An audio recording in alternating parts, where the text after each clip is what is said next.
Hello everyone, আমার voice শোনা যাচ্ছে? হ্যাঁ স্যার, ক্লিয়ার শোনা যাচ্ছে। ঠিক আছে। আচ্ছা দেখো, আজকে তোমাদের কলাম চ্যাপ্টারের নিউমেরিক্যাল প্রশ্ন এবং ইঞ্জিনিয়ারিং সার্ভিস আর গেটে যেই কোশ্চেনগুলো এসেছে সেগুলো করাবো। ঠিক আছে, আমি আগে পড়িয়েছিলাম কলাম অ্যাসিস্ট্যান্ট ইঞ্জিনিয়ার পিএসসির ব্যাচে, দুদিন ধরে ক্লাস করিয়েছিলাম। সেই ক্লাসের আমি রেকর্ডিংটা আমি দিয়েছি, দেখে এসেছো কি ক্লাসের রেকর্ডিংটা? হ্যাঁ স্যার, রেকর্ডিংটা দেখেছি স্যার। দু এক জায়গায় একটু কনফিউশন আছে। কোনো কনফিউশন থাকবে না, ক্লাসে আমি সম্পূর্ণ জায়গা তোমাদের ক্লিয়ার করে দেবো। ঠিক আছে স্যার, আমি ওটা স্যার বলে দিচ্ছি। আমি স্যার আমার দু জায়গায় শুধু কনফিউশন তো ক্রিয়েট হয়েছে স্যার, উনি হয়ে যাবে। ক্লাসটা শোনো, ক্লাস শুনতে শুনতে প্রত্যেকটা জায়গায় আমি আলোচনা করে দেবো। ঠিক আছে, যদি তোমার সেই কনফিউশনের জায়গাগুলো ক্লিয়ার হয়ে গেল ক্লাস করতে করতে, তাহলে তো খুব ভালো। তা না হলে ক্লাসের পরে বলো। ঠিক আছে? ঠিক আছে, ঠিক আছে।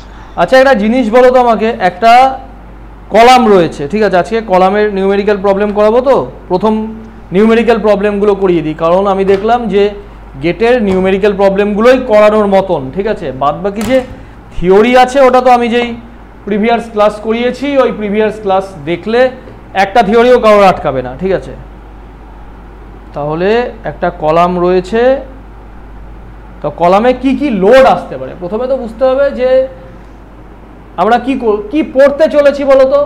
আমরা পড়তে চলেছি অ্যাকচুয়ালি কলাম চ্যাপ্টারে, ঠিক আছে, কিছু থিওরি আর কিছু নিউমেরিক্যাল প্রবলেম। ঠিক আছে, থিওরি পোর্শন অলরেডি আলোচনা সম্পূর্ণ হয়েছে। আজকে মূল আমি ফোকাস করব নিউমেরিক্যাল প্রবলেমের উপর, এবং নিউমেরিক্যাল প্রবলেম করাতে করাতে যেই থিওরিগুলো বলা দরকার সেগুলো বলে ইঞ্জিনিয়ারিং সার্ভিস আর গেটের প্রশ্ন, এই নিউমেরিক্যাল প্রবলেমগুলোও সব ইঞ্জিনিয়ারিং সার্ভিস আর গেটেরই প্রিভিয়াস ইয়ারের কোশ্চেন করাবো আর কি। ঠিক আছে, তো দেখো প্রথমে বুঝতে লাগবে একটা কলাম কতটা লোড ক্যারি করতে পারে। একদম পরিষ্কার কথা, আমি কলামে আর কি বের করতে চাই, একটা কলাম আমি ডিজাইন করব। ডিজাইন করা মানে কি? তার লোড ক্যারিং ক্যাপাসিটিটা বের করা, আর কিন্তু কিচ্ছু না। ঠিক আছে, তাহলে জানতে হবে, তোমরা বুঝলে ঠিক আছে স্যার একটা কলামে কতটা লোড ক্যারি করতে পারে সেটা আপনি বলছেন। ঠিক আছে, তাহলে প্রথমে তো বুঝতে লাগবে সেই কলামের ক্রস সেকশনের ওপর কী কীভাবে লোড অ্যাপ্লাই হতে পারে। লোড কলামের ক্রস সেকশনে কী কীভাবে অ্যাপ্লাই হতে পারে সেটা যদি না তুমি বোঝো ভালো করে, তাহলে তো লোড ক্যারিং ক্যাপাসিটি বের করতে পারবে না। ঠিক আছে, তা এখানে দেখো আমি লিখে রেখেছি যে পিওরলি অ্যাক্সিয়াল কম্প্রেশন ক্যাপাসিটি বা পিওরলি অ্যাক্সিয়াল কম্প্রেশন মেম্বার, তুমি ক্যাপাসিটি করাটাই বেশি যুক্তিপূর্ণ। ঠিক আছে, মানে কি কথাটার মানে, এখানে একটা পার্টিকুলার ক্রস সেকশন আমি দেখতে পাচ্ছি। ঠিক আছে, এই পার্টিকুলার ক্রস সেকশনের কথাটা বলছি। ঠিক আছে, ফিগার 1 নাম দিলাম এর। আমি এই ফিগার 1-এ কি দেখতে পাচ্ছি, একটা ক্রস সেকশন রয়েছে যার ডেপথ হচ্ছে ক্যাপিটাল ডি আর উইথ হচ্ছে ক্যাপিটাল বি। তুমি স্মল বিও ধরতে পারো, কোনো আপত্তি নেই রয়েছে। এবার এর যে লোডটা, তাহলে এটা একটা কলামের ক্রস সেকশন, লোডটা কোন জায়গা দিয়ে পাস করছে সেটা আগে বুঝতে লাগবে। ঠিক আছে, তা কি লিখেছি, purely axial compression load carrying capacity. এটা ক্যাপাসিটি কথাটা না, ঠিক ইংরাজিটা সম্পূর্ণ হচ্ছে না, বুঝলে? এটা লোড ক্যারিং ক্যাপাসিটি কথাটা আরেকটু যুক্তিপূর্ণ। Purely axial compression load carrying capacity, load carrying. ঠিক আছে, লোড ক্যারিং ক্যাপাসিটি। তাহলে লোডটা তোমার একদম সিজি দিয়ে, এটা তোমার এক্স এক্স অ্যাক্সিস আর এটা তোমার ওয়াই ওয়াই অ্যাক্সিস। ঠিক আছে, X X axis Y Y axis গেল, লোডটা তোমার এই সিজি পয়েন্ট দিয়ে পাস হচ্ছে। লোডটা এই সিজি পয়েন্ট দিয়ে পাস হচ্ছে, ভালো কথা, হতে পারে। তাহলে লোডের পজিশন তুমি পেয়ে গেছো, ফিগার 1-এ তুমি লোডের পজিশন পেয়ে গেছো। কিন্তু বাস্তবে কি এরকম হয়? একটা কলাম, এটা তো আমরা থ্রিডিতে যখন স্ট্যাডের সাহায্যে বা আরও কোনো সফটওয়্যারের সাহায্যে ডিজাইন করি, আমরা একদম পিওরলি কম্প্রেসিভ মেম্বার ধরে ভ্যালুটা বের করতে পারি, কিন্তু বাস্তবে কিন্তু হয় না। ঠিক আছে, কি করে হবে? কারণ একটা নিজেরা চিন্তা করো, যারা প্র্যাকটিক্যালি কাজ করিয়েছো সাইডে, এটা তুমি কলাম ডিজাইন করবে, তুমি এত ভালো করে তার কাস্টিং, এত ভালো করে তার রেনফোর্সমেন্ট প্র্যাকটিক্যালি প্লেস করতে পারবে যে লোডটা পার্টিকুলারলি সিজি দিয়ে পাস হবে? এটা হয়ে ওঠে না। ঠিক আছে, তার মধ্যে কিছুটা এক্সেন্ট্রিসিটি থেকেই যায়। আচ্ছা, এই এক্সেন্ট্রিসিটি মাপার পদ্ধতি রয়েছে। আমি যদি, এটা হচ্ছে আমার এক্স এক্স অ্যাক্সিস, এটা আমার ওয়াই ওয়াই অ্যাক্সিস, যদি আমি ওয়াই অ্যাক্সিসের সাপেক্ষে, মানে ওয়াই অ্যাক্সিস থেকে ডিস্টেন্সটা মেজারমেন্ট করি, ঠিক আছে, ওয়াই অ্যাক্সিসকে রেফারেন্স ধরে এক্সেন্ট্রিসিটি মেজারমেন্ট করি। এখানে তাই করব, ওয়াই অ্যাক্সিসকে রেফারেন্স ধরে এক্সেন্ট্রিসিটি মেজারমেন্ট করব। একে আমি বলবো ইওয়াই, ঠিক আছে, এটা হচ্ছে আমার ইওয়াই। যদি আমি এক্স অ্যাক্সিসকে রেফারেন্স ধরে এক্সেন্ট্রিসিটি মেজারমেন্ট করি তাকে আমি বলবো হচ্ছে ইএক্স, ঠিক আছে। প্র্যাকটিক্যালি তাহলে তুমি বুঝতে পারলে যে স্যার প্র্যাকটিক্যালি আপনি বলছেন যে পিওরলি কম্প্রেসিভ মেম্বার হয় না, কারণ আমাদের কাস্টিংয়ে তো কিছু ভুল ভ্রান্তি হতেই পারে, ঠিক আছে। আমরা যেরকমভাবে ড্রয়িংয়ে রেনফোর্সমেন্টের প্লেসিং থাকবে সেভাবে রেনফোর্সমেন্টের প্লেসিং করা সম্ভব না প্র্যাকটিক্যালি ক্ষেত্রে, তাহলে কিছুটা এক্সেন্ট্রিসিটি থেকে যেতে পারে। এটা প্র্যাকটিক্যাল, এটা ফিগার 2 হচ্ছে প্র্যাকটিক্যালি এই কাজটা হয়ে ওঠে, ঠিক আছে।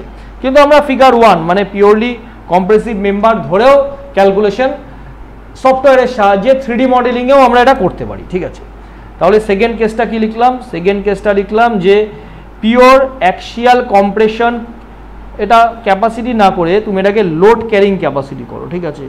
এটাকে load carrying capacity plus minimum eccentricity বা মিনিমাম মোমেন্ট ক্যারিং ক্যাপাসিটি। এই মিনিমাম আমি এখানে লিখে রেখেছি কি বলতো, লিখে রেখেছি মিনিমাম মোমেন্ট ক্যারিং ক্যাপাসিটি। তাহলে মোমেন্ট কেন আসে? লোডটা যদি সিজি থেকে একটা এক্সেন্ট্রিক ডিস্টেন্সে থাকে তাহলেই তো মোমেন্ট আসে, সেই জন্য মিনিমাম মোমেন্ট ক্যারিং ক্যাপাসিটি। তাহলে এটা হচ্ছে টাইপ 1 আমাদের, ঠিক আছে। টাইপ 1 টাইপের লোড একটা বিমের ক্রস সেকশনের মধ্যে অ্যাড হচ্ছে। তাহলে তুমি বলতে পারো আমাকে যে স্যার আপনি টাইপ 1 যে লিখলেন তাহলে এই টাইপ 2 টাইপ 3 টাইপ 4 এগুলো রয়েছে। হ্যাঁ নিশ্চয়ই রয়েছে, তা না হলে তো আমি স্পেসিফিকভাবে টাইপ 1 লিখতে পারতাম না যদি আরও 3টে ক্যাটাগরি না থাকতো, ঠিক আছে। প্রথমে আমি টাইপ 1 নিয়ে আগে আলোচনা করি, তারপর আমি টাইপ 2 টাইপ 3 টাইপ 4 এগুলোতে যাব। তাহলে টাইপ 1কে তুমি প্র্যাকটিক্যালি দুটো ভাগে ভাগ করতে পারছো, ঠিক আছে। একটা পিওরলি কম্প্রেশন আর একটা কম্প্রেশন হচ্ছে, কিন্তু প্র্যাকটিক্যালি সেটা হয় না, সেই জন্য কিছুটা এক্সেন্ট্রিক চলে আসে, সেই জন্য মোমেন্ট চলে আসে। তাহলে তুমি বুঝে গেলে কিন্তু লোড কিভাবে অ্যাক্ট হচ্ছে তোমার ক্রস সেকশনের ওপর, এর সাহায্যে তুমি সেই পার্টিকুলার কলামটার লোড ক্যারিং ক্যাপাসিটি বা আলটিমেট লোড ক্যারিং ক্যাপাসিটি বের করতে পারবে। আমাদের এই টাইপ 1 এর কোশ্চেনই বেশিরভাগ সময় এসেছে, ঠিক আছে, নিউমেরিক্যাল প্রবলেম হিসাবে। আচ্ছা, এবার একটা জায়গা দেখো, এবার একটা জায়গা তোমাকে আইএস কোডটা দেখাই। আইএস কোডে এখানে দেখো কি লেখা রয়েছে, এটা আইএস কোডের ক্লজ, এটা চলে যাবে পেজ নাম্বার 71, ঠিক আছে। সবসময় চেষ্টা করবে কি আরসিসি ডিজাইন আইএস কোড দেখে দেখে পড়ার, কারণ আমি আগেও বলেছি যদি তুমি একটা রেডি রেফারেন্স ডকুমেন্ট চোখে দেখো না, সেটা আমাদের ব্রেন বেশি দিন ধরে রাখতে পারে, ঠিক আছে। তাহলে পেজ 71-এ যাবে, পেজ 71-এ গিয়ে এখানে একটা ফর্মুলা লেখা রয়েছে, PUX = 0.45 FCK AC plus 0.75 FY into ASC। এই পার্টিকুলার ফর্মুলাটার আমি কথা বললাম, ঠিক আছে। এই একটা পার্টিকুলার ফর্মুলার আমি কথা বললাম। আবার আরেকটা দেখো ফর্মুলা লেখা আছে, আরেকটা ফর্মুলা কি এই একটা ফর্মুলা, এই ফর্মুলাটা হচ্ছে 0.4 FCK into AC plus 0.67 FY into ASC। এখানে কি জিনিস প্রত্যেকটা আগে বলে দিই, এটা লিখে দেখানোর প্রয়োজন নেই, আইএস কোডেই আমি পড়ে পড়ে শোনাই। PU কি axial load on the member, ঠিক আছে, মানে অ্যাক্সিয়ালি লোডটা পড়ছে, ঠিক আছে, অ্যাক্সিসের মধ্যে দিয়ে পড়ছে। অ্যাক্সিয়ালি মানে কি অ্যাক্সিসের মধ্যে দিয়ে পড়ছে। যে সিজি দেখালাম টাইপ 1 প্র্যাকটিক্যালি যেরকম হওয়া উচিত সেটাকেই আমরা অ্যাক্সিয়ালি লোডেড মেম্বার দিলাম। এফসিকেও তোমরা জানোই, characteristic compressive strength of the concrete. এখানে তোমার এসি হচ্ছে এরিয়া অফ কংক্রিট। আমি না এখানে না এসি করাবো না, ঠিক আছে, আমি যে প্রবলেমগুলো করাবো সেখানে আমি এটাকে এজি ধরবো। এজি মানে gross cross sectional area. Gross cross sectional area ধরলে না নিউমেরিক্যাল প্রবলেম করতে গিয়ে দেখবে তোমার ক্লিয়ার একটা হচ্ছে, কনসেপ্ট ক্লিয়ার হচ্ছে, ঠিক আছে। তো এটাকে তুমি এজি ধরবে।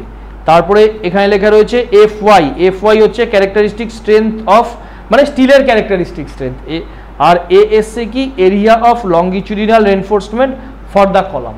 এই দুটো ফর্মুলা আইএস কোডে এখনো বুঝতে পারোনি ফর্মুলাগুলোর মানে কি বা ফর্মুলা দিয়ে কি করা হয়, কিছুই তোমরা বুঝতে পারোনি। আমি শুধু রেকটিফাই কি করলাম, আমি এসির জায়গাতে এজি লিখলাম, আর আমি ফর্মুলাটাকে একটু চেঞ্জ করব, ঠিক আছে? কারণ এই ফর্মুলা ইউজ করেও গেটে যা প্রশ্ন আসে তুমি সলভ করতে পারবে, কিন্তু আমি অ্যাকুরেট ফর্মুলা, এখন কি আইএস কোড তো সবসময় আমরা ব্যবহার করি না, কিছু তো অল্টারনেট করি আইএস কোডে, ঠিক আছে? তুমি এই ফর্মুলাগুলো ধরেও প্রবলেমগুলো সলভ করতে পারবে যেগুলো গেটে আসবে। আমি যেই মডিফিকেশনটা করব ওটা ধরে যদি সলভ করো আরও অ্যাকুরেট তোমার ভ্যালুটা আসবে, ঠিক আছে? আচ্ছা, এই কথাটাও এখানে লেখা রয়েছে, দেখো এখানে এই টার্মটাও এখানকারই, when the minimum eccentricity as per 25.6 clause 25.6 এর কথা বলা হয়েছে, ঠিক আছে? দেখি ক্লজ 25.6 কি লেখা আছে। মিনিমাম এক্সেন্ট্রিসিটির ফর্মুলা কি? Sir, unsupported length by 500 plus lateral dimension by 30 or 20 mm, whichever is greater. হ্যাঁ, আচ্ছা, এই এক্সেন্ট্রিসিটি এটাকে কি আমরা কি এক্সেন্ট্রিসিটি বের করি, মিনিমাম এক্সেন্ট্রিসিটি না ম্যাক্সিমাম এক্সেন্ট্রিসিটি? না, মিনিমাম এক্সেন্ট্রিসিটি বের করি। আমি বলেছিলাম যে আমি বলে দেবো, যারা আমি অলরেডি কি বলতো একটা পড়িয়েছিলাম কলাম, আমি দুদিন আমি পড়িয়েছি আগে, ঠিক আছে? আমি দুদিন পড়িয়েছি, যারা দেখে আসুনি না তারা তো একটা মাঝখান দিয়ে সিনেমাটা মাঝখান দিয়ে তোমরা দেখতে আসলে কিছুটা পোরশন হয়ে গেছে, তো পার্ট 1 পার্ট 2 হয়ে গেছে, ঠিক আছে? বাহুবলীর ওগুলো দেখে আসলে গল্পটা ভালো করে বুঝতে পারবে। ফলে এগুলো ও দেখেছে, ও প্রপার নোট করেছে, ফলে চটচট করে বলতে পারছে। এই জন্যই বলি যে আরসিসিটা তো থিওরিটা সম্পূর্ণ পড়াচ্ছি না, শুধু ইঞ্জিনিয়ারিং সার্ভিসের কোশ্চেনগুলো করাচ্ছি। এটা কোথায় লেখা আছে গো? এটা কত ক্লাস বললাম, আমার ভুলে গেলাম আমি বলতে বলতে। 25.4 বোধহয়, 25.4 না, দাঁড়াও দেখছি, 25.4 এটাই লেখা থাকবে, আর কি লেখা থাকবে? কোথায় গেল? এই যে মিনিমাম এক্সেন্ট্রিসিটি, এই যে যেটাও বললো, এই minimum eccentricity all column shall be designed for minimum eccentricity equal to unsupported length of column divided by 500 plus lateral dimension by 30। এটা হচ্ছে এখান থেকে মিনিমাম এক্সেন্ট্রিসিটি ইকুয়াল টু এই যে এখান থেকে আনসাপোর্টেড লেন্থ বাই 500 আর ডি বাই 30 আর 20 মিলিমিটার, এ দুটোর মধ্যে যেটা ম্যাক্সিমাম হয় বোঝাবো। এখানে তো জাস্ট ক্লজটা পড়ে শোনালাম, এটার মানেটা আমি বোঝাবো তোমাদের এখন, ঠিক আছে? এবার আসো, তাহলে তুমি একটা মিনিমাম এক্সেন্ট্রিসিটি বলে একটা টার্ম তুমি পেলে। মিনিমাম এক্সেন্ট্রিসিটি কি? মিনিমাম এক্সেন্ট্রিসিটি যদি তোমার এটা দেখো, এটাকে ই মিনিমাম বলা হয়, এটাকে আমি ই মিনিমাম ওয়াই অ্যাক্সিসের সাপেক্ষে লিখছি। এম ডিফাইন করছে মিনিমাম, ঠিক আছে? আর ওয়াই মানে ওয়াই অ্যাক্সিসের বা ওয়াই অ্যাক্সিসকে রেফারেন্স ধরে আমি ডিস্টেন্সটা মেজারমেন্ট করছি, ঠিক আছে? তাহলে আমার অ্যাকচুয়ালি কি হওয়া উচিত? আমার অ্যাকচুয়ালি হওয়া উচিত এক্সেন্ট্রিসিটি 0 হওয়া উচিত, তাই তো? এক্সেন্ট্রিক তো না, অ্যাকচুয়ালি লোডটা কি? অ্যাক্সিয়াল লোডই লেখা ছিল আইএস কোডে, তোমাদের যে দেখালাম, এ দেখো আইএস কোডে যে দেখালাম, ওই পিইউ আলটিমেট লোড যেটা কলামের মধ্যে পড়ছে, পেজ 71, দাঁড়াও, কলামের লোড ক্যারিং ক্যাপাসিটি বের করছি, সে কারণে এই বেসিক জায়গাগুলো তোমাকে জানতেই লাগবে। দেখো এখানে লেখা রয়েছে, এখানে তোমার এই অ্যাক্সিয়াল লোড অন কলাম মানে অ্যাক্সিসের মধ্যে দিয়ে লোডটা পড়ছে, ঠিক আছে? সেজন্য এখানে এক্সেন্ট্রিসিটি কিচ্ছু নেই, ঠিক আছে?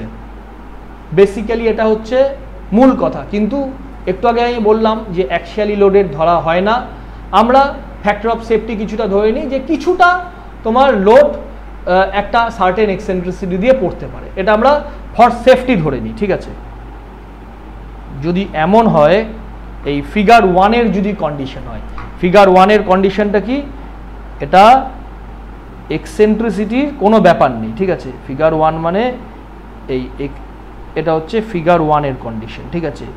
ই মিনিমাম, এখানে অ্যাকচুয়ালি এই জায়গাটা হয় গ্রেটার দেন ইকুয়ালস টু, ঠিক আছে, হওয়া উচিত, এখানে নট করে দিই, তার মানে not greater than equals two, মানে এই এক্সেন্ট্রিসিটির কোনো ভ্যালুই এখানে নেই, তার মানে ই মিনিমামের ভ্যালু এখানে কত হচ্ছে, ই মিনিমামের ভ্যালু হচ্ছে 0 হচ্ছে। যদি এই কন্ডিশন হয় তাহলে লোড তোমার একদম সিজি দিয়ে পাস হচ্ছে। তাহলে কলামের আলটিমেট লোড ক্যারিং ক্যাপাসিটি কত? আমি কি খুঁজছি? আমি কলামের আলটিমেট লোড ক্যারিং ক্যাপাসিটি খুঁজছি কলামের লোডিং কন্ডিশন বুঝে নেওয়ার পরে। তাহলে কলামের load carrying capacity P U, আমি কি লিখ, দেখো দুটো জিনিস মনে রাখো, ঠিক আছে? আমি ফর্মুলাটা না মুছে দিই, তোমাদের সাথে সাথে লিখি, তাহলে তোমাদেরও বুঝতে সুবিধা হবে। আগে থেকে রিটিন থাকলে, দাঁড়াও আমি আইএস কোডটা বের করি, আগে থেকে রিটিন থাকলে কি লেখা থাকে, আমি গড়গড় করে পড়ে গেলাম, লাভ হয় না। তাহলে ultimate load carrying capacity of the column, আমরা তো তাই বের করবো অ্যাকচুয়ালি। কলামের লোড ক্যারিং ক্যাপাসিটি কত, তোমার কলামের লোডের কন্ডিশন ধরে বের করব। তাহলে পি ইউ এর ভ্যালু কত আসবে? দুটো ওয়ার্ড মনে রাখবে, কখনো ভুলবে না কিন্তু এই দুটো ওয়ার্ড।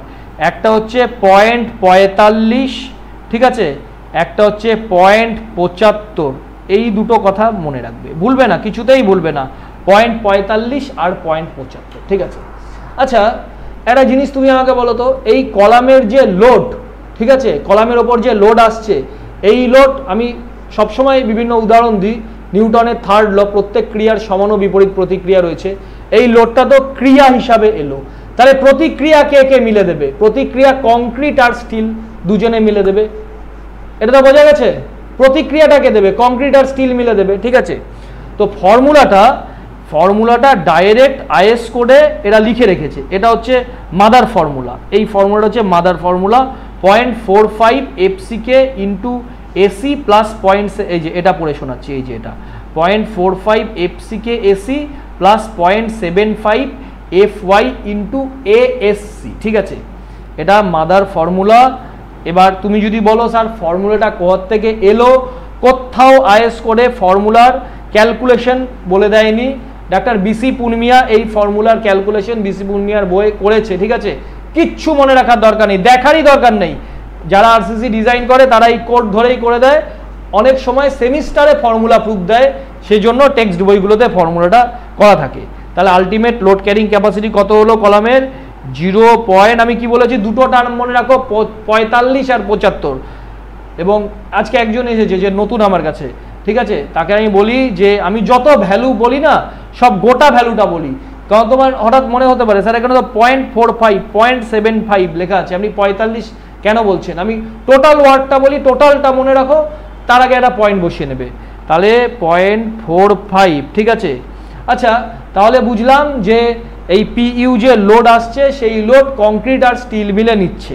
প্রথমে 0.45 হচ্ছে কংক্রিটের লোড ক্যারিং ক্যাপাসিটির একটা ফ্যাক্টর, 0.45 ইন্টু এফসিকে ইন্টু এ জি, ঠিক আছে? এ জি মানে তোমার কংক্রিটের টোটাল ক্রস সেকশনাল এরিয়া। এই টোটাল ক্রস সেকশনাল এরিয়া বা গ্রস, জি ফর তো গ্রস, জি ফর তো টোটাল না, এই গ্রস ক্রস সেকশনাল এরিয়াকে আমি এখানে বললাম এজি দিয়ে, ঠিক আছে? হলো, ঠিক আছে? এবার আর কি কম্পোনেন্ট বাকি রয়েছে? আর বাকি রয়েছে স্টিলের কম্পোনেন্ট। তাহলে কি বললাম? স্টিলের কম্পোনেন্ট 0.75, ঠিক আছে? এটা স্টিলের, তাহলে ক্যারেক্টারিস্টিক্স কত লিখবো? এফওয়াই লিখবো, এফওয়াই। আচ্ছা, একটা জিনিস দেখো তো, তুমি অলরেডি এই 0.45 এফসিকে ধরেছো যখন, তখন তুমি এই গ্রস ধরেছো, গ্রস কংক্রিটের এরিয়া ধরেছো। এই গ্রস কংক্রিটের এরিয়ার মধ্যে কি রয়েছে? এই একটা কংক্রিটের তুমি ক্রস সেকশন যখন নিচ্ছ, তুমি তো গ্রসটা ধরলে, এর মধ্যে যে রেনফোর্সমেন্ট রয়েছে, এই যে এখানে যে নিচে রেনফোর্সমেন্ট রয়েছে, রেনফোর্সমেন্টের থেকে একটা ক্যালকুলেশনে মাইনাস পার্ট আসবে না, সেটা তো আইএস কোডে মিস করেছে, এটা তো ওরা প্রপারলি লেখেনি আইএস 456। এটা হচ্ছে ক্যাপিটাল বি, এটা হচ্ছে ক্যাপিটাল ডি, এই জায়গাটা কিন্তু আইএস কোডে একটা ভুল হয়েছে, ঠিক আছে? ওরা অ্যানেক্সচার করে পরে ঠিক করেছে কিনা আমার জানা নেই। তো আমি এখানে এই 0.75 এফওয়াই স্টিলটা যে ধরলাম, এবার স্টিলটা যে রয়েছে এই 1 নম্বর আর বা এটাই ধরো এএসটি দেখিয়ে দিই, এএসটি যে রয়েছে, এই এএসটির জায়গাতে যে কংক্রিটটা ছিল সেই কংক্রিটটাকে তো আমি এই প্রথম পার্টের মধ্যে ক্যালকুলেট করে ফেলেছি, ফলে সেই কংক্রিটের এরিয়াটা তোমাকে বাদ দিতে হবে না। ঠিক আছে, তা দুবার ধরা যাচ্ছে না। তুমি যখন স্টিলটাকে ধরছো, ঠিক আছে, স্টিলের তুমি গ্রসটা ধরে নিয়েছো, তার মানে কি স্টিল আর কংক্রিট ধরেছো, আবার তুমি স্টিল ধরছো, তাহলে কংক্রিটের এরিয়াটাকে তোমার বাদ দিতে হবে না? এটা ক্লিয়ার হয়েছে? কংক্রিটের এরিয়াটা তোমাকে বাদ দিতে হবে, এটা আইসকট করেনি কিন্তু, ঠিক আছে। তাহলে 0.75 FY মাইনাস 0.45 FCK, ঠিক আছে, FCK লিখলে তারপরে তুমি ব্র্যাকেট কমপ্লিট করে তুমি লিখে দাও ASC, area of steel in compression. এটা কখন হচ্ছে? যখন এই এক্সেন্ট্রিসিটি, তোমার এক্সেন্ট্রিসিটির ভ্যালু 0, ঠিক আছে, তখন এই ফর্মুলাটা আসছে। এটাকে তোমরা ইকুয়েশন নাম্বার 1 হিসাবেও লিখতে পারো, ইকুয়েশন নাম্বার 1, ঠিক আছে। দেখো ইকুয়েশন নাম্বার 1 যদি বুঝে যাও না, বাদ বাকি সম্পূর্ণ ইকুয়েশন বুঝে যাবে। বোঝা গেছে ইকুয়েশন নাম্বার 1 এ কি বলতে চাইছি অ্যাকচুয়ালি? স্যার একটা কোয়ারি ছিল আমার। বলো। বলছি স্যার, এইখানে আমরা এই যে কংক্রিটের গ্রস ক্রসেল এরিয়া নিলাম, হ্যাঁ স্যার এজি মাইনাস এএসসি করে দিলে স্যার, তাহলে তো স্যার এখান থেকে আমার স্টিলটা বাদ চলে যাবে, তাহলে পরবর্তী ক্ষেত্রে আমি শুধু অনলি ফর স্টিলের এরিয়াটাই নিতাম, এএসসিটা। আমি বুঝলাম না তুমি কি বলতে চাইছো। স্যার প্রথমে আমরা কংক্রিটের যে এটা নিলাম 0.45 FCK ইনটু এজি নিলাম, ঠিক আছে, তারপর স্যার এইখানে যদি এই ফর্মুলাতে এজি মাইনাস এএসসি যদি করে দিতাম তাহলেও বাদ যেত। আমি এখানে আমি আরেকভাবে করলাম, কি আছে কি সেটা আমি এভাবে, হ্যাঁ এভাবে, আরে ওটা তো, হ্যাঁ ওটাও রাইট, তুমি এভাবে লিখলেও তো কোনো অসুবিধা নেই, ঠিক আছে, তুমি ওভাবে লিখতে পারো, আমি আমার একটা ফরম্যাটে লিখেছি। তাহলে এই হলো তোমার ultimate load carrying capacity PU, ঠিক আছে, যখন লোডটা পিওরলি এই সিজি দিয়ে পাস হচ্ছে, কিন্তু বাস্তবে তা হয় না। এই টাইপ 1 এর ক্ষেত্রেই তোমার কিছুটা এক্সেন্ট্রিক হয়ে যায়। আচ্ছা, এখানে একটা রয়েছে, একটা টার্মকে বলা হয় কলাম ইন্টারঅ্যাকশন ডায়াগ্রাম, ঠিক আছে, এটা হচ্ছে SP16 এ রয়েছে। আমি এটা ঠিক ফেটে গেছে ছবিটা, ঠিক আছে, আমি ওই SP16 কলাম ইন্টারঅ্যাকশন ডায়াগ্রাম বলে আমি ডাউনলোড করলাম, ঠিক আছে। এটা হচ্ছে SP16 আমি পড়িয়েছিলাম, এটা ক্লাসে তো পড়িয়েছিলাম, এটা পড়িয়েছিলাম অনুশ্রী এই জায়গাগুলো। হ্যাঁ স্যার, ওই তিনটে টাইপে ভেঙে একটাতে অ্যাক্সিয়াল লোড পড়িয়েছিলাম না, ব্যাস ঠিক আছে। কলাম ইন্টারঅ্যাকশন ডায়াগ্রাম, ঠিক আছে, কলাম ইন্টারঅ্যাকশন ডায়াগ্রামে তোমার এই ওয়াই অ্যাক্সিসে কি থাকে? ওয়াই অ্যাক্সিসে কি ধরা হয়? ওয়াই অ্যাক্সিসে PU by FCK BD, PU divided by FCK BD। আর এক্স অ্যাক্সিসে কি ধরা হয়? Sir MU by FCK BD square, MU by FCK BD square, ঠিক আছে।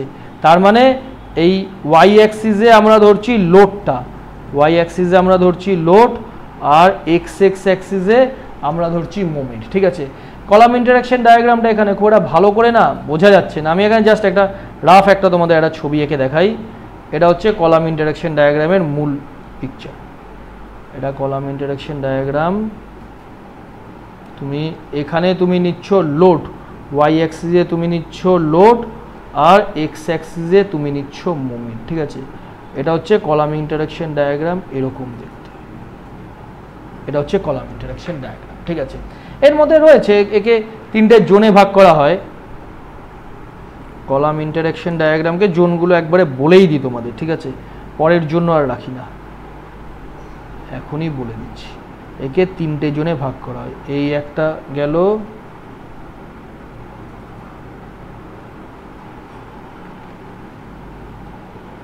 আচ্ছা এই টাইপ 1 যে ধরলাম, টাইপ 1 কলাম, এটা কি আসছে, নট নাও, এটা তোমাদের টাইপ 1 কলাম মানে কি, যে লোডটা রয়েছে সেটা অ্যাক্সিয়ালি পাস করছে, ঠিক আছে। সে বোঝাবো, সম্পূর্ণ কলাম ইন্টারঅ্যাকশন ডায়াগ্রামটা বোঝাবো। এবার এই জোনটা হচ্ছে টাইপ 2, টাইপ 3 আর টাইপ 4, ঠিক আছে। আর এটা এই তোমার এটাকে পার্ট 1 বলছি, এটা হচ্ছে পার্ট 1 টাইপ 1 কলামের ডিজাইন করা হয়। পার্ট 2তে টাইপ 2, টাইপ 3, টাইপ 4 কলামের ডিজাইন করা হয়। আর পার্ট 3তে করা হয় কোনো কলামের অ্যাকচুয়ালি ডিজাইন পার্ট 3তে করা হয় না। দেখো এই জায়গাগুলো আমি ক্লাসে যে করিয়েছি সেই ক্লাসের হ্যান্ড রিটেন নোটটা তোমাদের দেখাই, ঠিক আছে? এই জায়গাগুলো সম্পূর্ণ ক্লাসে হয়েছে। এই দেখো কলাম ইন্টারেকশন ডায়াগ্রাম একদম সুন্দর করে ক্লাসেরই হ্যান্ড রিটেন নোট, ঠিক আছে? তো এখানে কি দেখা যাচ্ছে, পুরো ব্যাপারটা আলোচনা হয়েছে। তাহলে তুমি দেখতে পারলে যে কলাম ওয়ান মানে অ্যাকচুয়ালি আসা উচিত এক্সেন্ট্রিক লোড, কিন্তু যেহেতু কিছুটা তোমার এক্সেন্ট্রিসিটি হয়ে যায় সেই জন্য একটা মোমেন্টের তৈরি হয়। এখানে না ডায়াগ্রামটা একটু ভুল এঁকেছে, বুঝছো? ডায়াগ্রামটা এরকম হবে ডায়াগ্রামটা, তুমি একটু ভুল এঁকেছো নিশ্চয়ই, ডায়াগ্রামটা এই টাইপের হবে, ঠিক আছে? তুমি একটা ফ্ল্যাটনেস এঁকেছো না, এরকম ফ্ল্যাট হবে না, ঠিক আছে? আচ্ছা, এই ডায়াগ্রামে তোমরা কি বুঝতে পারছো একদিকে বলো তো? ওয়াই অ্যাক্সিসে এটা ধরো লোড, ওয়াই অ্যাক্সিসে আমরা লোড দেখাচ্ছি আর এক্স অ্যাক্সিসে আমরা মোমেন্ট দেখাচ্ছি, ঠিক আছে? তাহলে এবার দেখো এটাকে আমি নাম দিলাম 1 নম্বর পয়েন্ট, ঠিক আছে? 1 নম্বর পয়েন্টে কি রয়েছে, মানে শুধুমাত্র ওয়াই অ্যাক্সিসে দাঁড়াও চার্জ, লো চার্জ ব্যাটারি দেখাচ্ছে, চার্জে বসাই। সুরাজ তুমি দেখে আসতে পেরেছো ক্লাসটা পুরোটা, না সুরাজ নেই আজকে ক্লাসে? হ্যাঁ স্যার আছে তো। দেখেছো পুরোটা? না পুরোটা দেখা। তাহলে বলো এই জায়গাগুলো কত ডিটেলসে ক্লাসে পড়িয়েছি। এখন তার পুরো নোট আছে, এটা তো আর ডিটেলসে সবটা দেখানো সম্ভব না, এটা কোশ্চেন উত্তর সেশন। এবার যখন কোনো এই পয়েন্ট 1 লিখলাম, যে পয়েন্ট 1 মানে কি, পয়েন্ট 1 মানে কয়েকটা পয়েন্ট দেখাই, এটা পয়েন্ট 1 একটা দেখালাম, বোঝা যাচ্ছে খুব? হ্যাঁ ঠিক আছে, বোঝা যাচ্ছে না এমন না। এটা দেখাচ্ছি পয়েন্ট 2, এটাকে দেখালাম পয়েন্ট 1 গোল করে দেখা, এটাকে দিলাম পয়েন্ট 1, এটাকে হচ্ছে পয়েন্ট 2, ঠিক আছে? এটা তোমার পয়েন্ট 2। আচ্ছা, পয়েন্ট 1 আর পয়েন্ট 2 এর মধ্যে পার্থক্য কি বলতো? পয়েন্ট 1-এ শুধুমাত্র লোডটা রয়েছে, এই পিইউ লোড রয়েছে, ঠিক আছে? তোমার কোনো মোমেন্টের কোঅর্ডিনেট নেই, কারণ পয়েন্ট 1টা ওয়াই অ্যাক্সিস। এবার তুমি পয়েন্ট 2-তে যখন আসলে, তোমার দেখো কিছুটা মোমেন্টের কম্পোনেন্ট চলে এলো না পয়েন্ট 2-তে, এই যে মোমেন্ট চলে এলো, ঠিক আছে? এবার সব ক্লাসে করানো হয়েছে যে MU মিনিমাম, একদম ক্লাসে করানো হয়েছে, সেই ক্লাসের দেখেই তো নোটটা তৈরি। তাহলে এই MU মিনিমাম, কিছুটা লোড চলে এলো পয়েন্ট 2-তে। আচ্ছা, কিছুটা লোড চলে আসলো, আরেকটা ভাবে বলতে পারি না, প্রথমে যদি পয়েন্ট 1-এ এখানে লোড যতটা ছিল, ধরো এখানে ছিল 100 কিলোনিউটন লোড নিতে পারছিল কলামটা। এবার পয়েন্ট 2-তে যে গেল, পয়েন্ট 2-তে তুমি তো ডায়াগ্রাম দেখেই বলে দিতে পারো যে লোড ক্যারিং ক্যাপাসিটি কমে গেল, এই জন্য তো কিছু পড়তে হয় না, এটা বোঝা গেছে তো? পয়েন্ট 2-তে লোড ক্যারিং ক্যাপাসিটিটা যে কমলো, ডিক্রিজিং লোড ক্যারিং ক্যাপাসিটি, বুঝতে পারলে? আচ্ছা, লোড ক্যারিং ক্যাপাসিটি পয়েন্ট 2-তে কমলো, তাহলে আমি এইভাবে বলতে পারি না যে মোমেন্টের কম্পোনেন্ট যদি ধীরে ধীরে বাড়ে, তাহলে লোড ক্যারিং ক্যাপাসিটি ধীরে ধীরে কমবে? বলা যায় মোমেন্ট নেওয়ার ক্ষমতা বাড়লে লোড ক্যারিং ক্যাপাসিটি কমবে, বলা যায় এটা? হ্যাঁ বলা যায়, ঠিক আছে? আচ্ছা, কতক্ষণ পর্যন্ত বলা যায়? তুমি বলতে পারো স্যার এখানে আপনি দেখিয়েছেন এটাকে 3টে জোনে ভাগ করেছেন, তো এটা হচ্ছে জোন 1, এটা জোন 2, এটা জোন 3।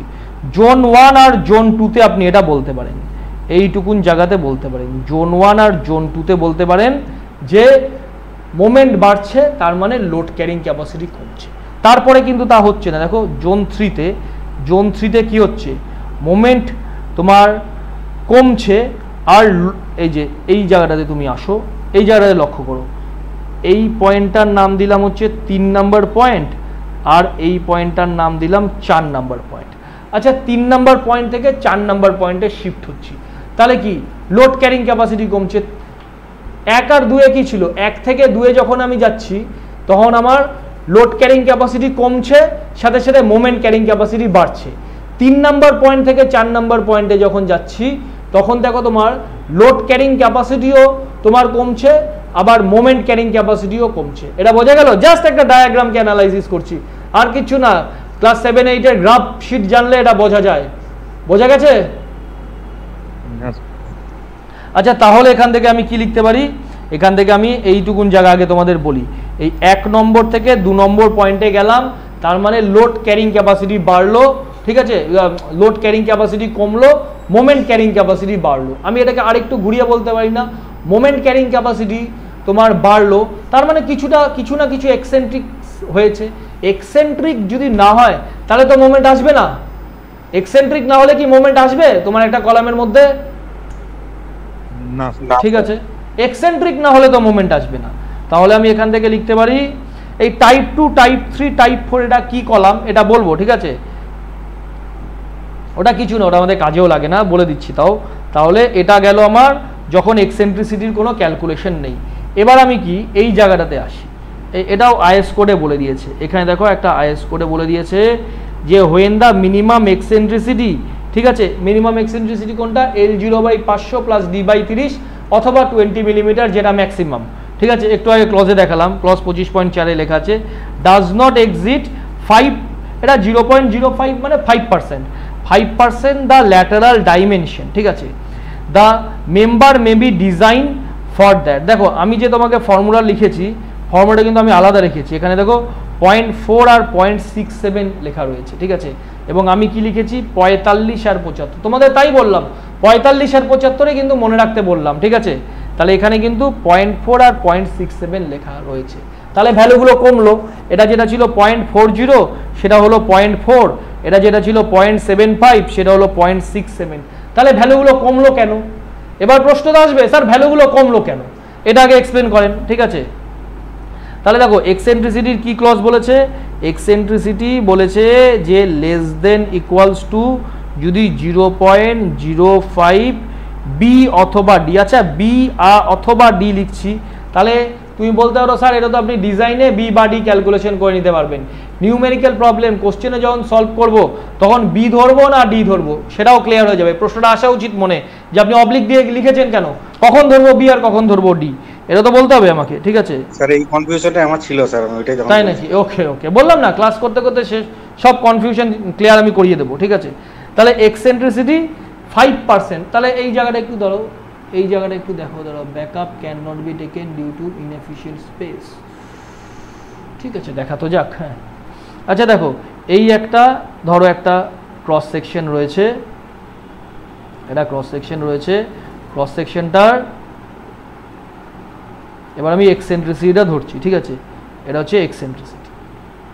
এক্সেন্ট্রিসিটি কাকে বলে? এক্সেন্ট্রিসিটি হচ্ছে সিজি থেকে রাইট বা লেফটে তুমি যতটা মুভ করতে পারো, এটাই তো এক্সেন্ট্রিসিটি। এটা হচ্ছে তোমার এক্সেন্ট্রিসিটি যদি আমি রাইট সাইডে ধরি, আর এটা এক্সেন্ট্রিসিটি যদি আমি লেফট সাইডে ধরি। কখনোই কিন্তু এই ই প্লাস ই 2ই এটাকে কিন্তু এক্সেন্ট্রিসিটি বলে না, হয় রাইট সাইডে মাপবো অথবা লেফট সাইডে মাপবো। আমি সেন্ট্রাল জোনটা এঁকে দিলাম, ঠিক আছে? এই ছেড়ে দাও, সেন্ট্রাল জোনটাকার আমার প্রয়োজন নেই, আমি একটাই দেখাই, নাহলে কেউ ভাববে যে দুটোর যোগফল এক্সেন্ট্রিসিটি, ওটা না, ওটা মিডল থার্ড এস হয় ওর ব্যাপারটা। তাহলে এই এক্সেন্ট্রিসিটি কী হবে বলো তো?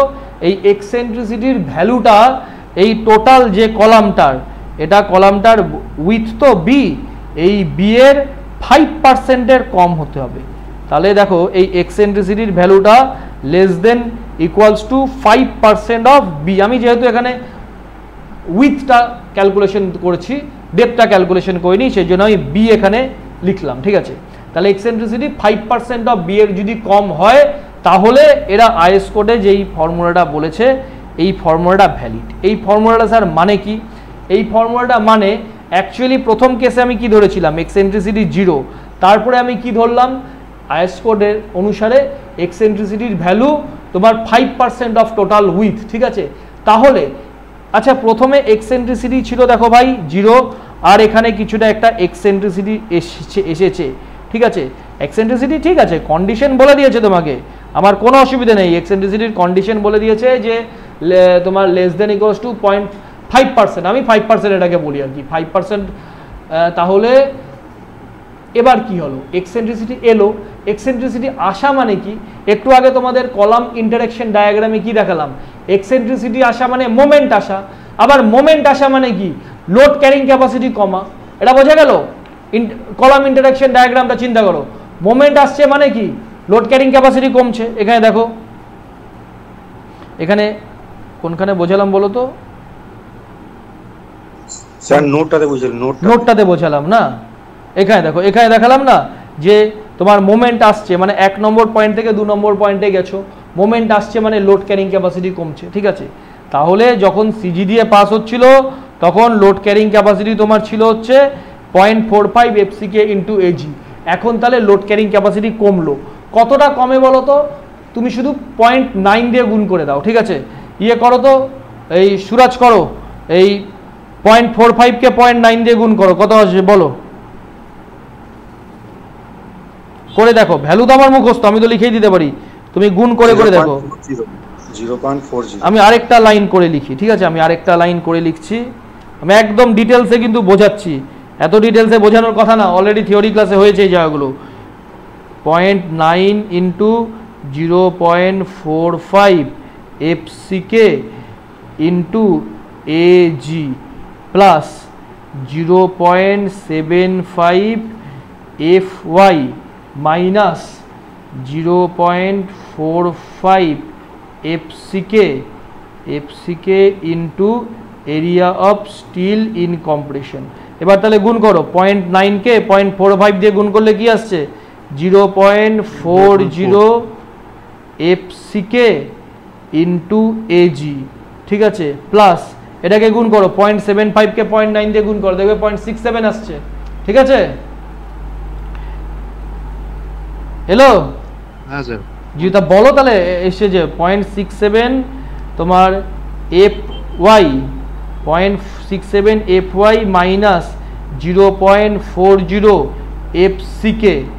এফসিকে ইন্টু, এখানে লেখা যাবে কি এফসিকে, এখানে দাঁড়াও এক মিনিট, এফসিকে ইন্টু নিচের লাইনে লিখে দিই এএসসি, ঠিক আছে। এটা একবারে তো গুণ করেই দিয়েছি, তাহলে আর এই থার্ড ব্র্যাকেট দেওয়ার মানে থাকে না এটা, হ্যাঁ ঠিক আছে, এবার ঠিক আছে। তাহলে এই গেল তোমার 2 number formula.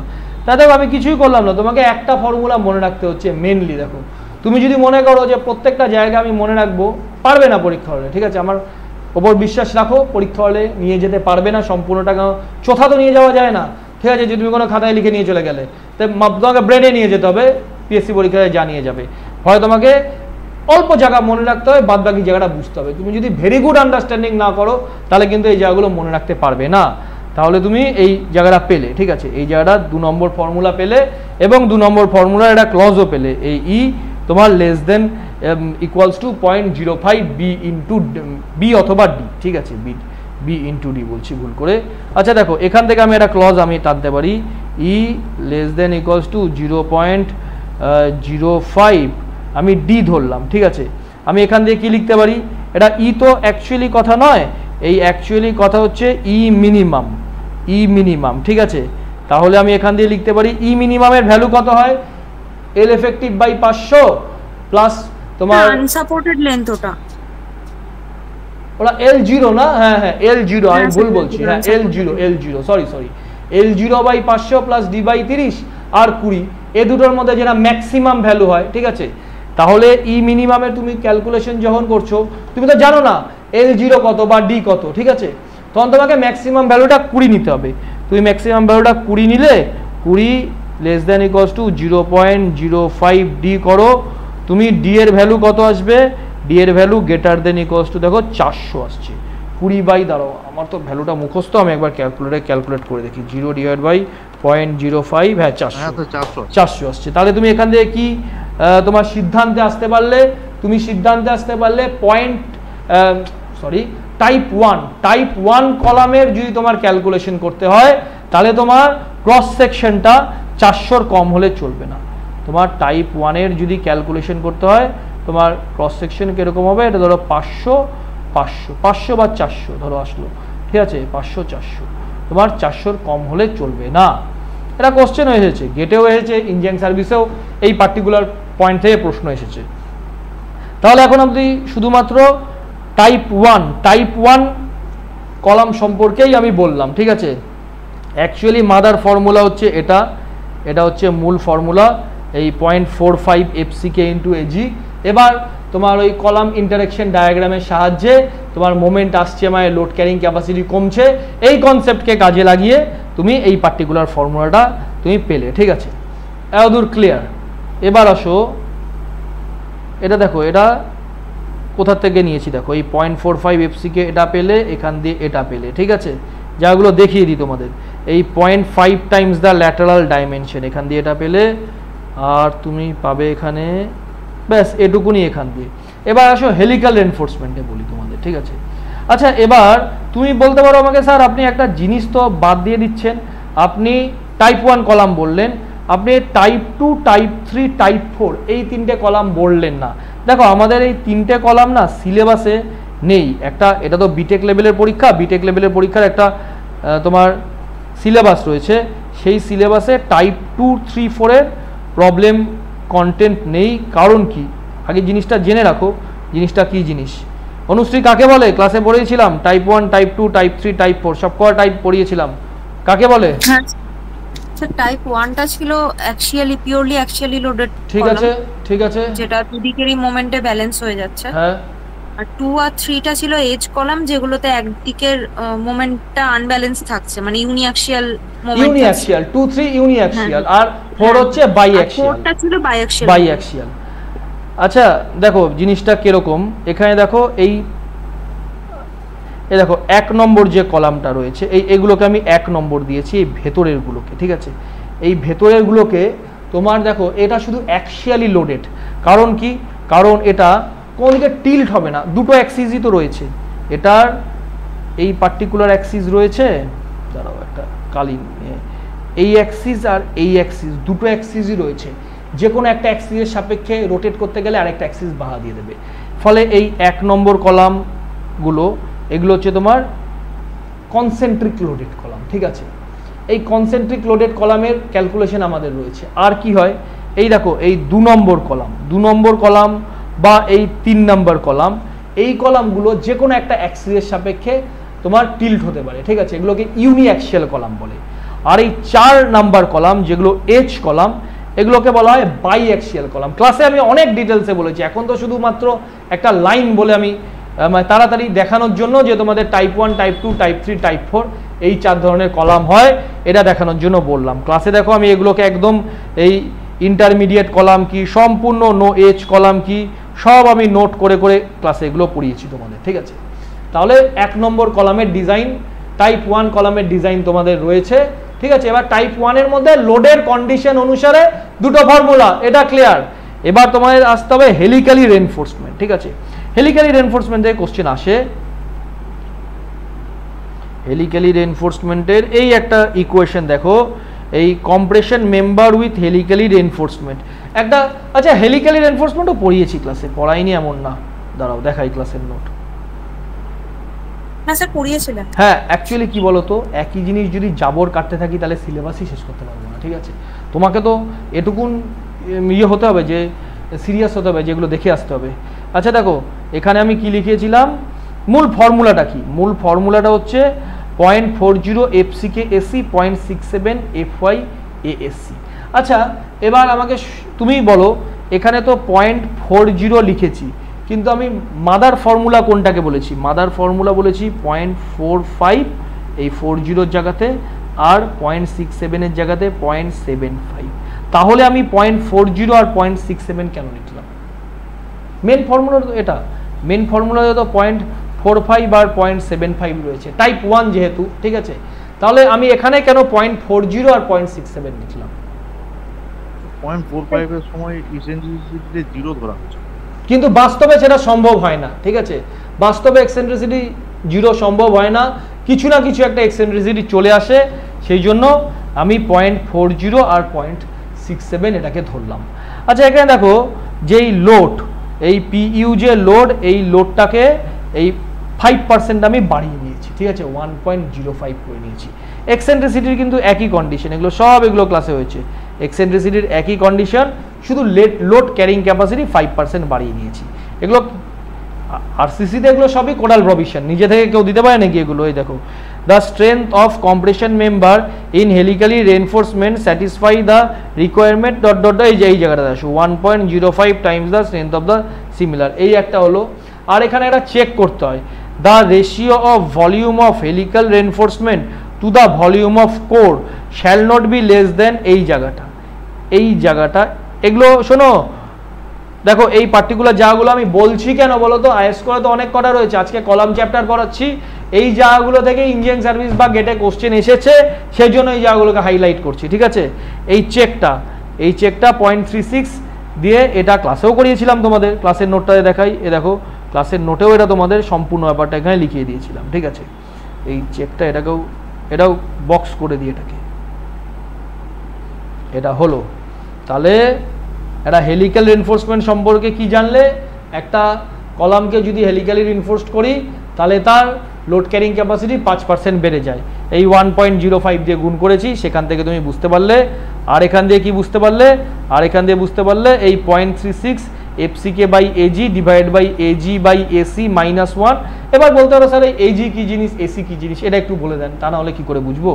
R VH by VC, এগুলো ক্লাসে তো অবশ্যই বলেছি, ক্লাসের রেকর্ডিংগুলোও আমি দিয়ে দিয়েছি। এজি মানে কি, এজি মানে gross area of the column, এটা হচ্ছে দেখো গ্রস ডায়ামিটারটাকে ধরলাম, এটা হচ্ছে ডিজি, ডিজি মানে হচ্ছে গ্রস ডায়ামিটার, ঠিক আছে, ডায়ামিটার অফ দ্য গ্রস, ঠিক আছে।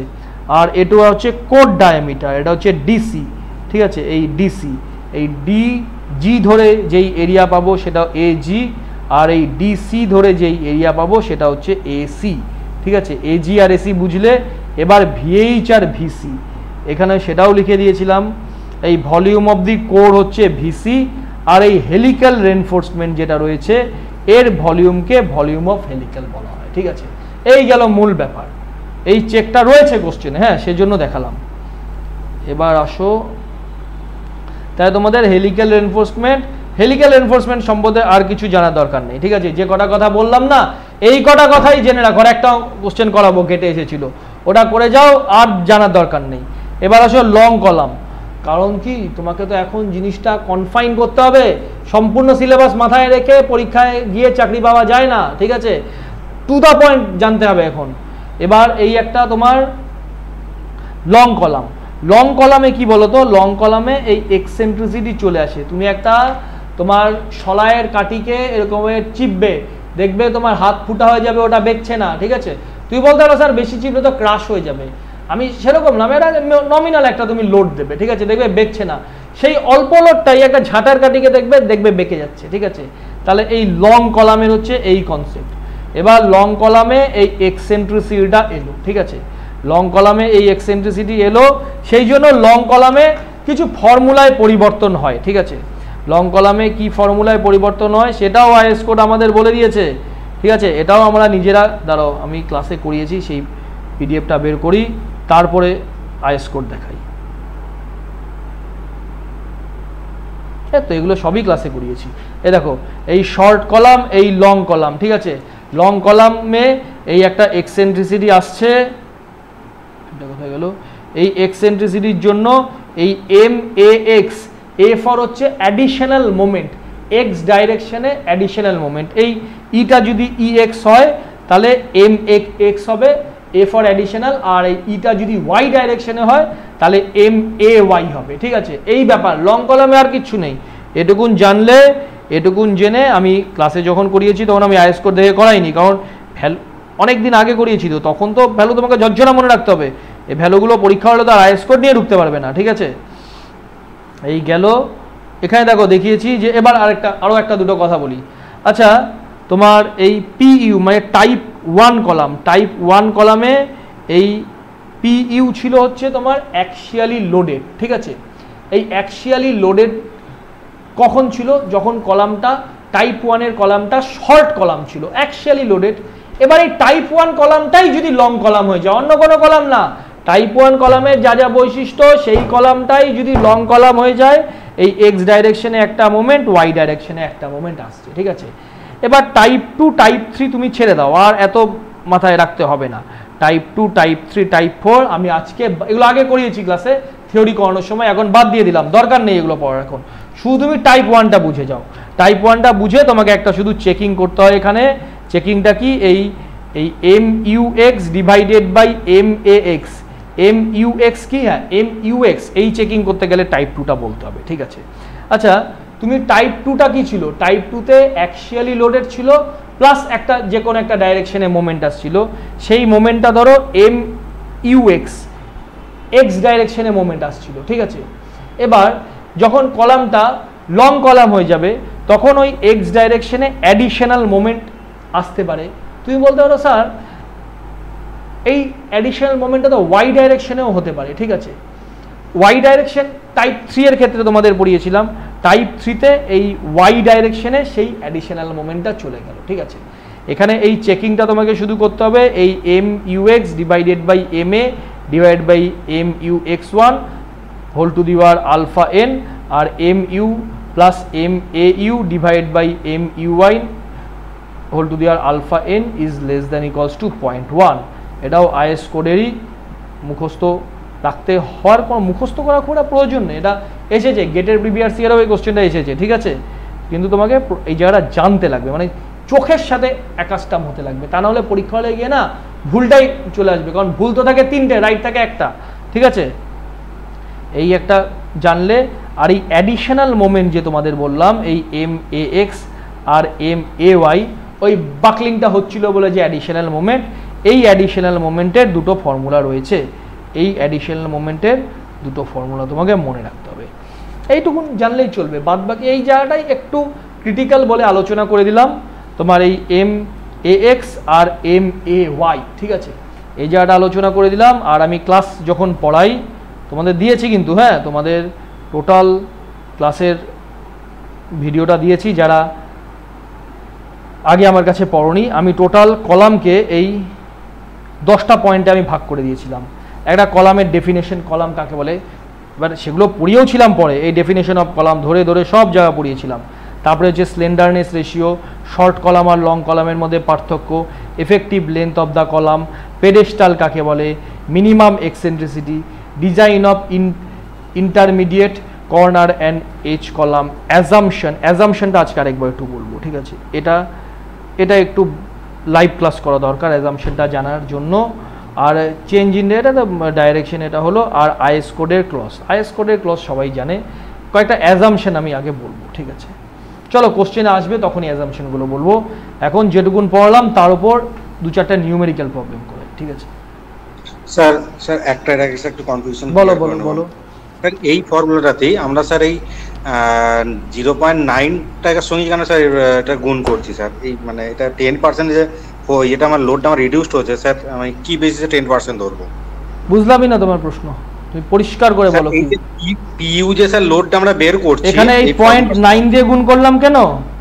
হ্যাঁ স্যার, এটা আইএস কোড বলে দিয়েছে, দেখো এখানে, দেখো অ্যাকচুয়াল মাদার ফর্মুলা এটা 0.45 থেকে যদি তোমাকে 0.4 আসতে হয়, আর 0.75 থেকে 0.67 আসতে হয়, তোমাকে কি দিয়ে গুণ করতে হবে তোমাকে? আচ্ছা স্যার, ওইখান থেকে আমরা 10% ধরছি, ঠিক আছে, ইন ফর্মুলা থেকে, হ্যাঁ। আচ্ছা ঠিক আছে। এবার আসো হচ্ছে গেট 2004 এর 2 নম্বর, হ্যাঁ গেট 2004 এর কোশ্চেন বের করি। কোশ্চেনটা গেট 2004, আমি পয়েন্টও করে রেখেছি, ধরো এই কোশ্চেনটা গেট 2004, ঠিক আছে। দেখো কোশ্চেনটা ভালো করে পড়ো, কি লেখা রয়েছে। বলেছে an RC short column with 300 cross section is made of M20 grade concrete, has 4 number of 20 mm dia longitudinal bar of 415 grade steel রয়েছে, is used the action of concentric action। দেখো এই জায়গাটা দেখো বলেছে, এই জায়গাগুলোকে যদি মার্ক না করতে পারো না কোশ্চেনটা রাইট করে আসা যায় না। It is under the action of concentric axial compressive load, concentric axial বলেছে। কনসেন্ট্রিক অ্যাক্সিয়াল মানে কোনটা হবে, কোন ফর্মুলাটা অ্যাপ্লিকেবল হবে, 1 নম্বর না 2 নম্বর? এটা তো বুঝতে হবে, 1 নম্বরটা কনসেন্ট্রিক অ্যাক্সিয়াল কম্প্রেসিভ লোড বলেছে, ঠিক আছে। বলেছে ইগনোরিং দ্য রিডাকশন, দেখো আইএস কোডে ভুল কেন বললাম, ঠিক আছে, এই কোশ্চেনটাতেই তোমরা বুঝে যাবে আমার কথাটা। অনেকে তো মনে করতে পারে যে স্যার আপনি আইএস কোডকে ভুল কেন বলছেন, ঠিক আছে, এই কোশ্চেনটা করতে গিয়ে বুঝে যাবে। এখানে কি লেখা রয়েছে, এখানে লেখা রয়েছে যে এই কোশ্চেনটার মান, এই কথাটা মানে বলো এই লাইনটার মানে ignoring the reduction in the area of concrete due to steel bar. এই লাইনটার মানে বুঝতে পারলে, এই মানেটা বুঝতে পারলে? আরো জুম করে দেখাই। হ্যাঁ স্যার, ওই 0.45 এফসিকে এসসি যেটা মাইনাস করেছি, ওটাকে ইগনোর করতে বলেছে। তাহলে এটাকে এই পার্টিকুলার কোশ্চেনে ইগনোর করতে বলেছে। এমনও তো হতেও পারে যে ওটাকে কনসিডার করো, যদি ইগনোর কথাটা না লেখা থাকতো তাহলে তো তোমাকে কনসিডার করতে হতো। তা না হলে তুমি বলতে পারো যে আমার ভ্যালু খুব বেশি চেঞ্জ হচ্ছে না, কিন্তু কেন তুমি যদি অ্যাস্টেনিয়া পিএসসিতে পারফেক্ট ওই ভ্যালুটা দিয়ে কোশ্চেন আসে। ঠিক আছে, এবার ignoring the reduction in the area of concrete due to steel bar the ultimate axial load carrying capacity of the column. আগে আমি যখন তোমাদের পড়াই না, তখন আমি এই পার্টিকুলার জায়গাটা কিন্তু ইগনোর করেই পড়িয়েছিলাম। মনে করে দেখো, এই আজকে কিন্তু এই পার্টিকুলার টার্মটা লিখলাম। ঠিক আছে, এটা গেল। স্যার ওটা গ্রস এরিয়াটাই ধরতে বলছে। বলো বলো। গ্রস মানে স্যার ওটা গ্রস এরিয়াটাই ধরতে বলছে টোটাল, মানে স্টিলের জন্য যে এই যে এই পার্টিকুলার এরিয়াটা যে বাদ দিলাম, এই পার্টিকুলার পোরশনটা যে বাদ দিয়ে দিয়েছি না, দাঁড়াও দেখাই, এই পার্টিকুলার পোরশন এটাকে ইগনোর করতে বলেছে। ঠিক আছে, মানে এটাকে ধরতে বলেনি কোশ্চেন। ঠিক আছে, পারবে কোশ্চেন না করে দিতে হবে?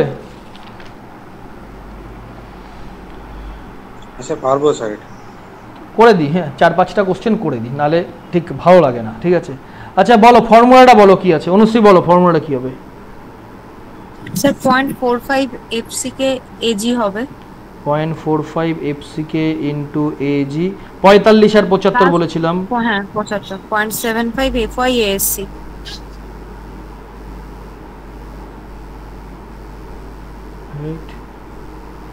FY into ASC. এবার বলো।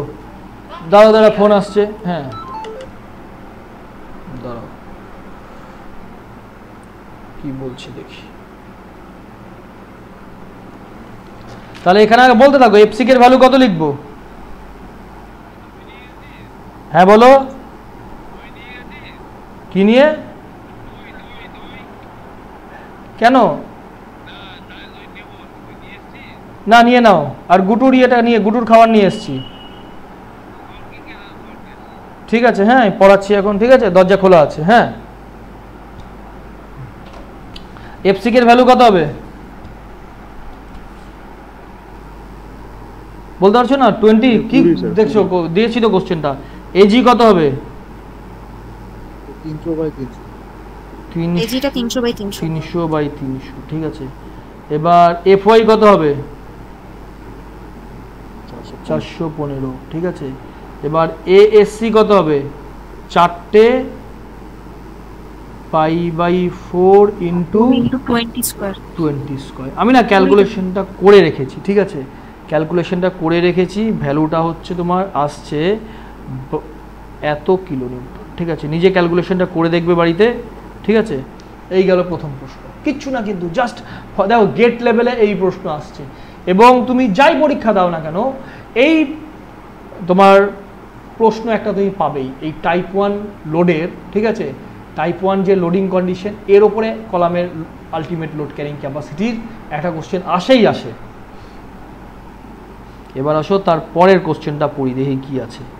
এবার এটা গেল তো, এটা ফুটিংয়ের, বুঝছো? ফুটিং তো পড়াইনি, ফুটিংয়ের পড়িয়েছি, মানে নিউমেরিক্যাল প্রবলেম আজকে সলভ করাবো না। স্যার নিয়ারেস্ট অ্যানসার কোনটা ধরবো স্যার? ওই সি নিয়ারেস্ট অ্যান্সার সি ধরবে। হ্যাঁ, এটা ধরবে। গেটে এগুলো থাকে, বুঝছো? নিয়ারেস্ট দিয়ে অ্যান্সার দেয়। এবার আসো এর পরের প্রশ্ন। ঠিক আছে, এই প্রশ্নটা বলো আমাকে কোন ফর্মুলাটা ইউজ করবো। এটা বুঝে গেলে কোশ্চেনের মধ্যে কিছু নেই কিন্তু। A rectangular column cross section of 250 × 400 millimetre is reinforced with 5 steel bar of grade 500 each of 200 mm diameter. Concrete বলেছে M30। Axial loaded in the column with the section minimum eccentricity as per এত using the method can be applied up to. বলো কিভাবে করবে এটা, কোন ফর্মুলাটা ধরবে? প্রথমটা না ফর্মুলাটা? 2 নম্বরটা স্যার, 2 নম্বর ইকুয়েশন। ঠিক আছে, কেউ দেখো কোশ্চেনটা যে বানিয়েছে না, সে ভালো করে তাকাইনি কোশ্চেনটার ডাইমেনশন। দেখো এখানে 250 দিয়েছে, বুঝতে পারলে কোশ্চেন ফ্রেম করায় কি ভুল করেছে,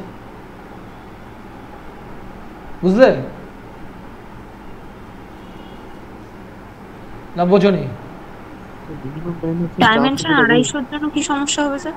কেন, তোমাকে আমি একটু আগে দেখালাম না এখানে যে 400 মিনিমাম 400 ডায়ামিটার হতে হবে, সরি ডাইমেনশন, মিনিমাম 400 ডাইমেনশন হতে হবে। এখানেই তো দেখালাম যে এই যে এখানে কি দেখালাম, এই ডায়ামিটার, এটা বি বা ডি যে কোনো একটা, এটা 400 থেকে বড় হতে হবে, এখানে দেখালাম না। তোমার মনে হয় নেট কানেক্ট ছিল না নাকি তখন, এটা দেখালাম না যে এই ফর্মুলাটা তুমি কখন ইউজ করতে পারবে। এই 2 নম্বর ফর্মুলা ইউজ করার কন্ডিশন হচ্ছে এই E less than equals to 0.5 B আর ডি হবে, আর এটা E less than equals to 0.5 D বা 5% যেটাকে বলে, এটা মানে হচ্ছে ডায়ামিটার তো না, এটা হচ্ছে তোমার ডেপথ তোমার সবসময় 400-এর বেশি, ডেপথ ডি বা বি, ঠিক আছে, উইথ বা ডেপথ এটা কোনটাই, ঠিক আছে, 400-র কম হবে না, এটা এক্ষুনি দেখালাম এটা। তাহলে এই কোশ্চেনটা ফ্রেম ভুল করেছে, বুঝতে পারলে কোশ্চেনটা? কিন্তু তুমি যদি এখন বলো যে স্যার এই কোশ্চেনটার উত্তর মানে এখানে কেন 250 দিয়েছে, তাহলে এই কোশ্চেনটা ভুল আছে, না ভুল নেই। যে কোশ্চেনটা ফ্রেম করেছে সে এতটা আর চিন্তা করেনি, এতটা না চিন্তা করে সে কোশ্চেনটা ফ্রেম করে দিয়েছে, ঠিক আছে। এবার তুমি আর কার সঙ্গে যুদ্ধ করবে, পরীক্ষা হলে এসেছে তোমাকে অ্যান্সার করতে হবে, এবং এটা ধরে অ্যান্সার পার্টিকুলার ভ্যালুটা মেলে, এই 1707.37, এই 1707.37, ঠিক আছে, এটা অ্যান্সারটা মেলে এটা, ঠিক আছে। তাই দেখো তুমি তাহলে এইটাকে তুমি ইগনোর করলে, তুমি প্রথমে দেখেই কিন্তু 250, আমার নিজের প্রথম দেখে হয়ে গেছিলো, আরে 250 দিয়েছে কেন, 200 আমরা তো অ্যাকচুয়ালি দিই না আর কি, ঠিক আছে। এবার দিয়েছে কি করে এটাকে, তখন এর ওপর আমি দেখলাম কোশ্চেন করে দুটো ফর্মুলাতেই না এই কথাটা যখন লিখেছে যে এই ক্লজটা ধরতে হবে, এই axial load in the column section with minimum eccentricity, ঠিক আছে, তার মানে এটা সেকেন্ড ফর্মুলার এক্সেন্ট্রিক হয়েছে, মিনিমাম এক্সেন্ট্রিসিটি রয়েছে, তার মানে সেকেন্ড ফর্মুলাটা ইউজ করে কোশ্চেনটা করতে হবে। কোশ্চেনটা ভুল কোশ্চেন অ্যাকচুয়ালি, ঠিক আছে। আমাদের প্র্যাকটিক্যাল ক্ষেত্রে তো মানে 400 mm এর কম ডাইমেনশন অনেক কলামেই হয়, তার মানে সেগুলোকে আমরা এই ফর্মুলাতে অ্যাপ্লাই করতে মানে পারা উচিত নয়। দেখো সেগুলোকে প্র্যাকটিক্যালি যদি আইএস কোডাল প্রভিশন বলো 400-র কমে দেওয়া যায় না, আমরা পার্টিকুলারলি দিই, কারণ হচ্ছে কস্ট রিডাকশনের জন্য, ঠিক আছে। তোমার একটা কোশ্চেন দেখাবো, ইঞ্জিনিয়ারিং সার্ভিসে এসেছে, ওই 400-র কম দেওয়া যায় না, এর ওপরেও কোশ্চেন এসেছে। তাহলে বলো ফর্মুলাটা কি হবে, পিইউ এর ফর্মুলা কি হবে এখানে? 0.4 FCK into AG plus 0.67 FY minus 0.4 FCK into area of steel in compression. এবার ভ্যালুগুলো বসাই, FCK কত হবে, FCK M30 বলেছে 30, ঠিক আছে। এজি কত হবে, এজি হচ্ছে 250, 250 ইন্টু 400, ঠিক আছে, হয়ে গেল। FY কত হবে, FY হচ্ছে 500, ঠিক আছে, 500। FCK কত হবে, FCK 30, আর এখানে ASC কত হবে, ASC 5টা বলেছে না, 5 ইন্টু π/4 ইন্টু 20 স্কোয়ার, এটা করবে, অ্যান্সারটা দেখবে তোমার একদম পুরো অ্যান্সারটা মিলে যাবে, ঠিক আছে। আমি টোটাল ক্যালকুলেশনটা করেছি 1707.37 কিলোমিটার। কোশ্চেনটার ভুল ধরতে পেরেছো তো, কোশ্চেনটার ভুল কেউ ধরতে হবে, কোশ্চেনটার ভুল যদি না ধরতে পারো তাহলে এখনও আমাকে বলো, আমি বলছি 250 এখানে দেওয়া ঠিক নয়, ফ্রেম ভুল করেছে কোশ্চেনটা। কেন ভুল করেছে এটা বুঝতে পেরেছো প্রত্যেকে? হ্যাঁ স্যার, ঠিক আছে, হ্যাঁ স্যার, ঠিক আছে, চলো এবার আসো হচ্ছে এটা গেল, এটা আরেকটা কোশ্চেন ছিল, এটা কোথায়, এই কোশ্চেনটা নাকি, দাঁড়াও দেখি। ইঞ্জিনিয়ারিং সার্ভিসে একটা কোশ্চেন আছে এর পরের, ইঞ্জিনিয়ারিং সার্ভিস 2019-এ, আর এটা কবেকার কোশ্চেন, এটা 2018 মানে ঠিক আছে, এটা আগে করিয়ে দিই, ঠিক আছে, এটা আগে করিয়ে দিই, তারপর ইঞ্জিনিয়ারিং সার্ভিসের কোশ্চেন ধরছি। এখানে কি বলেছে দেখো, বলেছে a RCC short column with lateral ties of rectangular cross section 250 into 300, ঠিক আছে, এত কিছু বলেনি, 250 আর 300 বলেছে, ঠিক আছে। তাহলে ক্রস সেকশন বলেছে 250 আর 300। আচ্ছা এই জায়গাটা দেখেই তুমি বুঝতে পারছো আমি কোন ফর্মুলা ইউজ করব, 1 নম্বর না 2 নম্বর, এটা দেখেও তো বলা যায় রে ভাই, ঠিক আছে, এটা দেখেও তো বলা যায়, ঠিক আছে, 1 নম্বরটা ইউজ করব, ঠিক আছে। তাহলে a R C short column with lateral ties of rectangular cross section 250 × 300 reinforced with 4 number of 16 diameter longitudinal bar. The grade of steel and concrete are 415 and 200 respectively. দেখো এই জায়গাটা দেখে কিন্তু 1 নম্বর বলবে না, কারণ যে কোশ্চেন স্টেট লেভেলে যে কোশ্চেন করছে সে যদি এত চিন্তা না করে, ঠিক আছে, কোনো বই থেকে যদি টুকে দেয়, গুপ্তার বই থেকে টুকে দেয়, গুপ্তার বই অনেক সময় এগুলো ফলো করে না মূল রুলগুলো। এখানে কোশ্চেনটা যেমন লেখা রয়েছে, এটা গেটের কোশ্চেন তো কিছুটা সচেতনতায় তৈরি করা হয়। Neglecting eccentricity effect. Neglecting eccentricity effect মানে কি? কোন ফর্মুলা ধরে করব, 1 না 2? ঠিক আছে, considering the limit state of coal. আর কি করে দিতে হবে এই অঙ্কটা?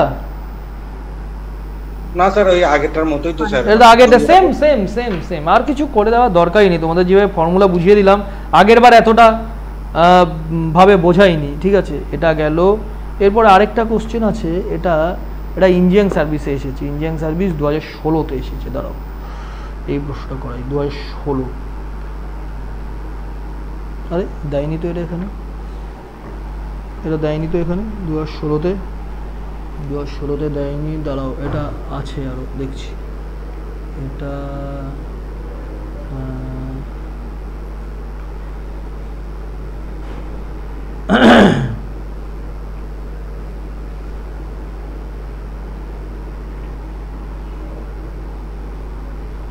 উনিশ 2019।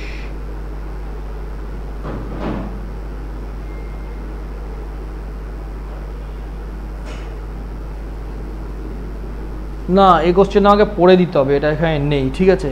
এটা কোশ্চেন আমি পড়ছি, হ্যাঁ, কারণ আমার যে বইটা রয়েছে সে বইটা হচ্ছে তোমার ইঞ্জিনিয়ারিং সার্ভিস 2018 অবধি এই বইটায় কোশ্চেন রয়েছে, ঠিক আছে।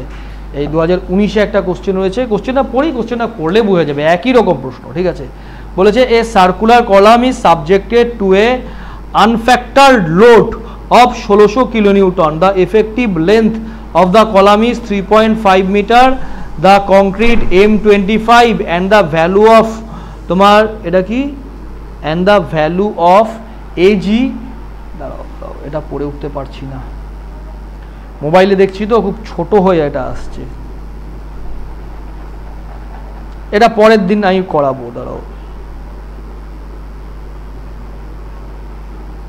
ঠিক আছে। এটা হচ্ছে গ্রস,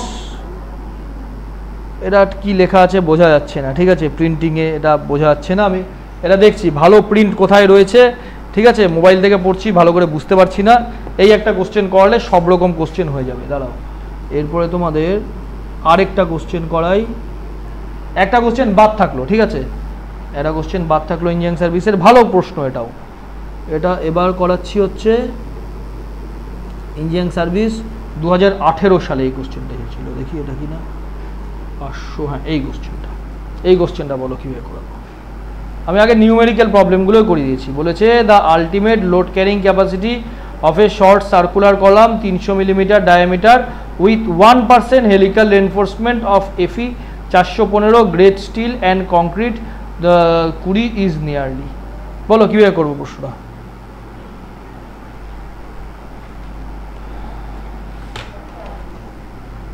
বলো পারবে? স্যার আগে তো মিনিমাম ইসেন্ট্রিসিটিটা বের করে নিতে হবে। মিনিমাম এসেন্ট্রিসিটি বের করার দরকার নেই। The ultimate load carrying capacity of a short column বলেছে 300 mm diameter with 1% helical reinforcement, ঠিক আছে। তুমি এটাকে এক কাজ করো না, তুমি এটাকে স্যার তাহলে 1.05 ইনটু 1.05 ইনটু সেকেন্ড ফর্মুলাটা দেখো, কোশ্চেনটা করে দিই, ডাইরেক্ট কোশ্চেনটা করে দিই, ঠিক আছে। এই কোশ্চেনটা যখনই তোমার হেলিক্যাল এনফোর্সমেন্টের একটা প্রশ্ন দেবে, তোমার হেলিক্যাল এনফোর্সমেন্ট যদি থাকে তোমার কোনো কলামে, সেটা লোড ক্যারিং ক্যাপাসিটি তোমার 5% বেড়ে যায়, ঠিক আছে। তাহলে P U ultimate load carrying capacity তাহলে 1.05। এবার ফর্মুলাটা কি 0.4 এফসিকে ইন্টু এজি প্লাস 0.67 না এটাকে হ্যাঁ 0.67 তোমার এফ ওয়াই মাইনাস 0.4 এফসিকে, এটা একটা ব্র্যাকেটের মধ্যে নিলাম, into area of steel in compression. পুরোটা লিখলে, ঠিক আছে, পুরোটা লিখলে এবার ক্যালকুলেশনটা করো, বলো আমাকে এক এক পর এক, আমার বারবার উল্টালে সময় নষ্ট হয়ে যাবে। এফসিকে এর ভ্যালু কত হবে এখানে দেখে বলো, তোমায় তো দিয়ে দিয়েছি ক্লাসটা। এফসিকে 20, এফসিকে 20 ক্লাস বলছি, পিডিএফটা। এজি কত স্যার ডায়ামিটার বের করতে 300 ডায়ামিটার আছে, তো π/4 * 300 স্কয়ার করব। π/4 ইন্টু 300 স্কয়ার, ঠিক আছে। এখানে এফওয়াই কত হবে? 415 স্যার। এফওয়াই 415, এফসিকে এর ভ্যালু বসাতে পারবে, ঠিক আছে। Area of steel in compression কত হবে? কি বলেছে গো রেনফোর্সমেন্ট সম্পর্কে? 1% বলেছিল, 1% অফ 1%, দাঁড়াও এখানে বলেছে, এখানে তো বলেনি কিছু। দ্য আলটিমেট কিছু বলেনি স্যার, মেন রেনফোর্সমেন্ট কিছু বলেনি, মেন রেনফোর্সমেন্ট কিছু বলেনি, তাই তো? ওরা কি কংক্রিটের এরিয়ার 1% ধরা হয়েছে? এটা টোটাল যে গ্রস তার 1%। দাঁড়াও 1 মিনিট দেখছি কোশ্চেনটা। The ultimate load 1% longitudinal reinforcement and, আচ্ছা 1%, এই কোশ্চেনটা ভুল আছে, ঠিক আছে। এই কোশ্চেনটাও, এই ভাষাটা ভুল আছে, এটা এই জন্য, এটা আমি পরে নিজে যখন সলভ করি তখন এটা নেট থেকে নামালাম কোশ্চেনটা, এই হবে ভাষাটা, ঠিক আছে। 1% longitudinal reinforcement, 1%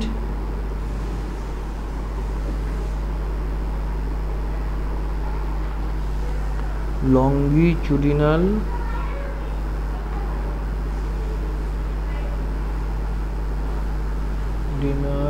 reinforcement and helically,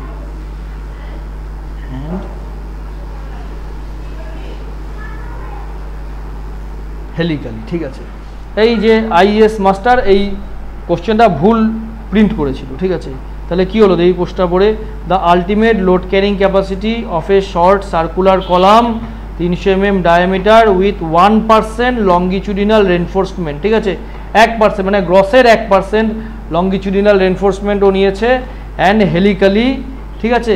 এফি 415 grade steel and M20 concrete is nearly, এটা আসবে অ্যান্সার 794, এটার অ্যান্সার আসবে, ঠিক আছে স্যার। এএসসি তাহলে স্যার 706.85 আসবে। হ্যাঁ 700 করলে কোশ্চেনটা সলভ করলে 706.85 কোশ্চেনটা সলভ করে যা আসবে, ঠিক আছে। এই কোশ্চেন আমি সলভ করে রাখিনি, সেজন্য তোমাকে ভ্যালুগুলো বলতে পারবো না এটা কি আসলো।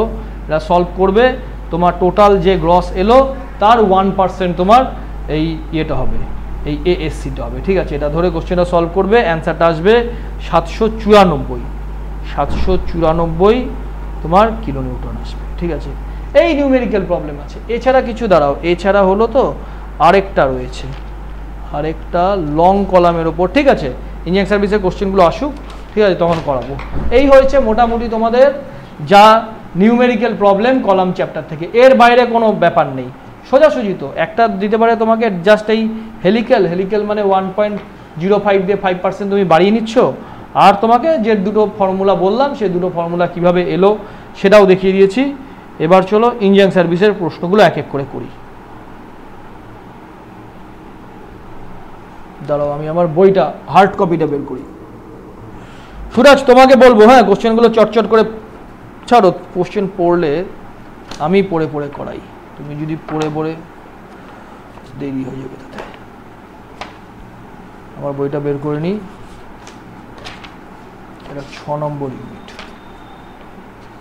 এমন কোনো প্রশ্ন এখন অবধি, কিন্তু অনেকগুলো সাবজেক্ট পড়ালাম তো তোমাদের, ইয়ে পড়িয়েছি, আরসিসি ডিজাইন তো পড়াচ্ছি, স্ট্রাকচার শেষ করেছি, ফ্লুইড মেকানিক্স করিয়েছি, স্টিল পড়িয়েছি, স্ট্রেংথ অফ মেটেরিয়ালস।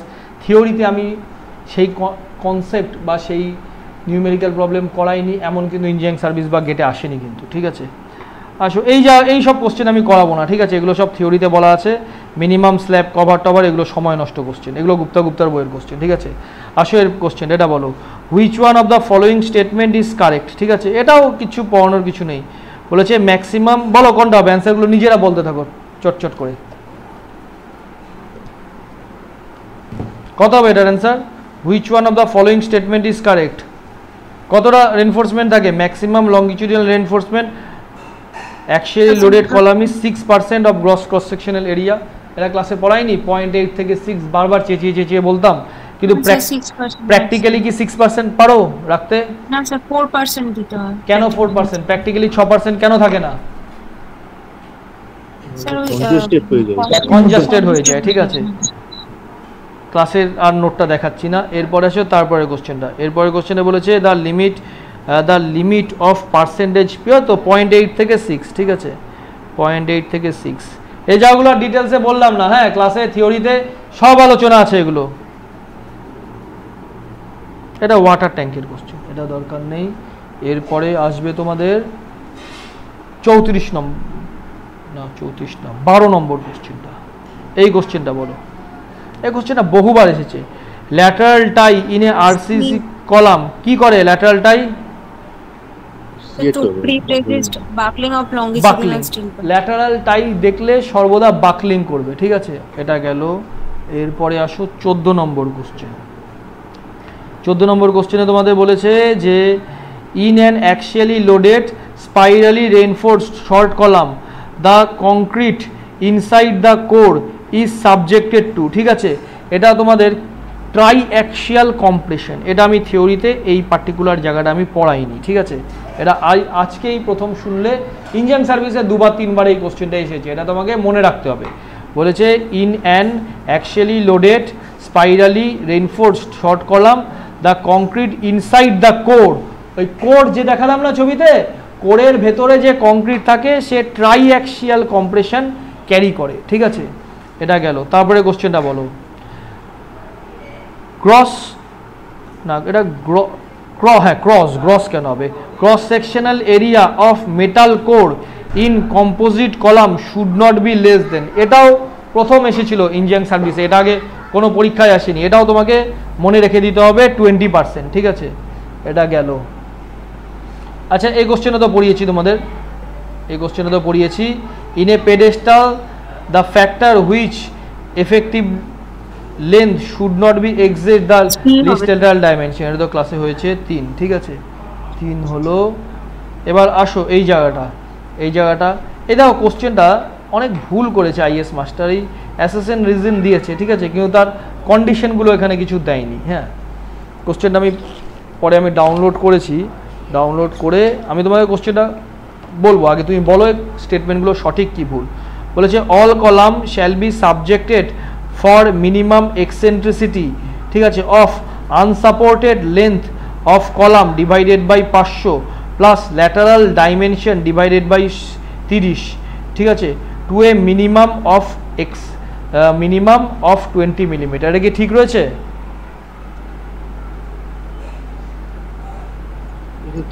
ঠিক আছে তো, হ্যাঁ। এবার বলেছে design of axial loaded column it may not be possible carriage. এটা বলবো, এটা এর পরের জায়গাতে বলছি। দাঁড়াও, আরেকটা জায়গা তোমাদের বলে দিই, তা না হলে কিছু কোশ্চেন করাতে অসুবিধা হবে।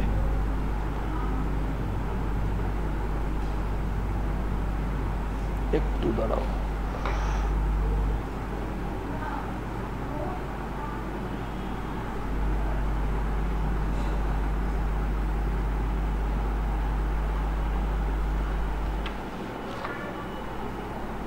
এটা এসেছিল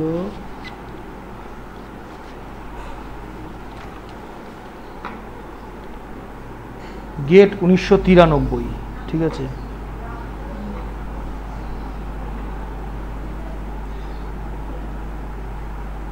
আসো এই যারা তোমাদের বলিয়েছিলাম কলাম ইন্টারেকশন ডায়াগ্রাম। ঠিক আছে, বলেছে interaction diagram of a rectangular reinforced concrete beam. আচ্ছা, বিম কলাম কেন বলেছে? বিম কলাম, এবার তুমি বলতে পারো যে স্যার এখানে বিম কলাম এই দুটো টার্ম বলেছে। বিম কলাম মানে বিম কি নেয়? বিম নেয় হচ্ছে তোমার টেনশন কম্প্রেশন দুটোই, কলাম নেয় হচ্ছে শুধুমাত্র কম্প্রেশন। তার মানে এই মাঝখানের যেটা 2 নম্বর জোন, সেই 2 নম্বর জোনকে বোঝানোর জন্য বিম কলাম এই টার্মটা বলেছে। ঠিক আছে, তোমাদের 3টে জোন এটাকে ভাগ করে দিয়েছিলাম। এটা 1 নম্বর জোন, এটা 2 নম্বর জোন, আর এটা 3 নম্বর জোন, ঠিক আছে। তাহলে এখানে বলেছে যে interaction diagram of a rectangular reinforced concrete beam column is shown in the figure with reference to the figure which one of the following statement 1 এবার দেখি কি বলেছে। point Q represent balanced failure condition, point Q কি balanced failure condition? interaction diagram কি কেউ পড়েছো? না পড়লে কিন্তু পারবে না বলতে, ঠিক আছে। হ্যাঁ স্যার, ওই অবধি তো কম্প্রেশন কন্ট্রোল জোনে থাকে, তাহলে ওটা তো ব্যালেন্সড ফেলিওরই হবে। পয়েন্ট কিউ ব্যালেন্সড কন্ডিশন, ঠিক আছে। পয়েন্ট কিউ ব্যালেন্সড ফেলিওর, এরপরে দেখবে, ঠিক আছে। পয়েন্ট এ মানে হবে না, কারণ পয়েন্ট বি যেটা রয়েছে না সেটা আরও স্পেসিফিকভাবে সঠিক বলেছে। এবার পয়েন্ট আর রিপ্রেজেন্ট ব্যালেন্স ফেইলিয়ার, এই পয়েন্ট আর কি ব্যালেন্স ফেইলিয়ার রিপ্রেজেন্ট করে? না স্যার, ওটা তো টেনসাইল ফেইলিয়ার রিপ্রেজেন্ট করে, ঠিক আছে। এবার আসো হচ্ছে এটা কি বলেছে না, ছোট করিয়ে দেবো, হলে অসুবিধা হচ্ছে করতে। এবার বলেছে point P represent balanced failure, point P কি ব্যালেন্সড ফেইলিয়ার রিপ্রেজেন্ট করে? পয়েন্ট পি কি কোনো ফেইলিয়ার রিপ্রেজেন্ট করে? না স্যার, ওখানে তো purely axial load, purely axial load. আচ্ছা, point Q represent balance failure under the maximum eccentric compression. দেখো কি হয় বলো তো, এই জায়গাগুলো বোঝাই। তোমার পয়েন্ট 1 যেটা রয়েছে সেটা হচ্ছে সম্পূর্ণ অ্যাক্সিয়ালি, ঠিক আছে। এটা সম্পূর্ণ অ্যাক্সিয়ালি কেস, মানে লোডটা একদম তোমার সিজির মধ্যে দিয়ে যাবে, কিন্তু হ্যাঁ অ্যাকচুয়ালি তো সিজির মধ্যে দিয়ে যায় না, আইসকোড বলেছে আমরা সেভাবে কাস্টিং করতে পারি না, সেজন্য আমরা একটা মিনিমাম এক্সেন্ট্রিসিটি নিই, ঠিক আছে। এবার এই রিজিয়ন টু কি বলেছে, তোমার টাইপ 2, টাইপ 3 আর টাইপ 4 এই 3 ধরনের বিমের ডিজাইন আমরা এই রিজিয়ন 2তে করি। তার মানে হয় এটা হবে ইউনিঅ্যাক্সিয়াল বেন্ডিং বা বাইঅ্যাক্সিয়াল বেন্ডিং, ঠিক আছে। আর এই রিজিয়ন 3তে আমরা কোনো কলামের ডিজাইন করতে পারি না, কারণ হচ্ছে এক্সেন্ট্রিসিটির ভ্যালু অনেক লার্জ হয়। একটা লার্জ এক্সেন্ট্রিসিটির ভ্যালু যদি অনেক লার্জ হয়ে যায় তাহলে এই পার্টিকুলার জোনটায় তোমার কম্প্রেশন চলে আসবে, কম্প্রেশনের ভ্যালু হাই হবে, ঠিক আছে। কিন্তু তার অপোজিট জোনে কিন্তু তোমার টেনশন চলে আসবে এবং এই জোন 3তে আমার যে ফেইলিয়ার হয় সবটাই তো তোমার টেনসাইল ফেইলিয়ার, ফলে টেনসাইল ফেইলিয়ারে তোমার কলামটা ক্র্যাক করে যাবে। ফলে টাইপ 3তে যদি কোনো লোডিং কন্ডিশন পড়ে সেটা টেনসাইলে ফেইলিয়ার করে, ঠিক আছে। এটা বলেছিলাম ক্লাসে, এগুলো সব থিওরি পড়ানোর সময় বলেছি। এখানে দেখো কি লেখা রয়েছে, point Q represent the balance failure under maximum eccentric compression, ঠিক আছে। তাহলে ম্যাক্সিমাম এক্সেন্ট্রিক কম্প্রেশন মানে এই হলুদ রঙের যে জোনটা করেছি সেখানে ম্যাক্সিমাম কম্প্রেশন হচ্ছে, কিন্তু তার অপোজিট জোনটা তো টেনশন হয়ে যাচ্ছে, ফলে সেটা তো ফেল করে যাচ্ছে। ফলে এই ওয়ার্ডটা কি বেশি সঠিকভাবে লেখা রয়েছে? Explanation D. হ্যাঁ স্যার। ঠিক আছে। আচ্ছা, তারপরে জায়গাগুলো দেখো, তারপরে জায়গাগুলো কি বলেছে, তারপরের এটা বলেছে PQ correspondence to primary tension failure range. PQ কোনটা? এই এটা ভুল আছে, পিকিউ তো টেনশনে ফেইল হয় না, ঠিক আছে। এবার QR correspondence to primary tension failure range, QR হচ্ছে এটাই, কিউআর এটা তো সঠিক রয়েছে, কিউআরই তো তোমার প্রাইমারি টেনশন ফেইলিয়ার রেঞ্জ, ঠিক আছে। আর পড়ার কিছু দরকার নেই, ঠিক আছে। এই হলো। এবার আসো, এই জায়গাগুলো আমি করাইনি আগের বার, ঠিক আছে, যখন আমি থিওরি পড়াই এতটা ডিটেলসে পড়াইনি। এবার এখান দিয়ে কোশ্চেন এসেছে তোমার gate 1995,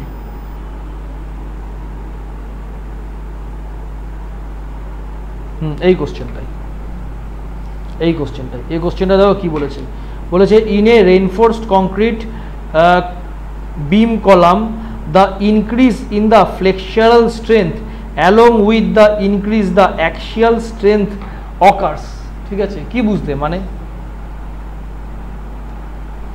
in a reinforced concrete beam column the increase in the flexural strength along increase in the axial strength অকার।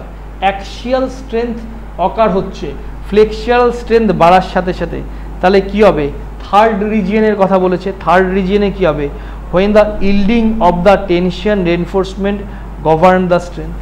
ঠিক আছে, বোঝা গেল?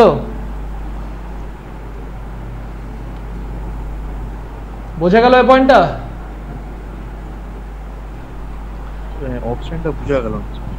তুমি অপশনটা একবারে পড়ো, এইভাবে তুমি পড়ো, দেখবে বুঝতে পারবে। In a reinforced concrete beam column the increase in the flexural strength along with the increase in the axial strength occur when yield of tension reinforcement govern the strength।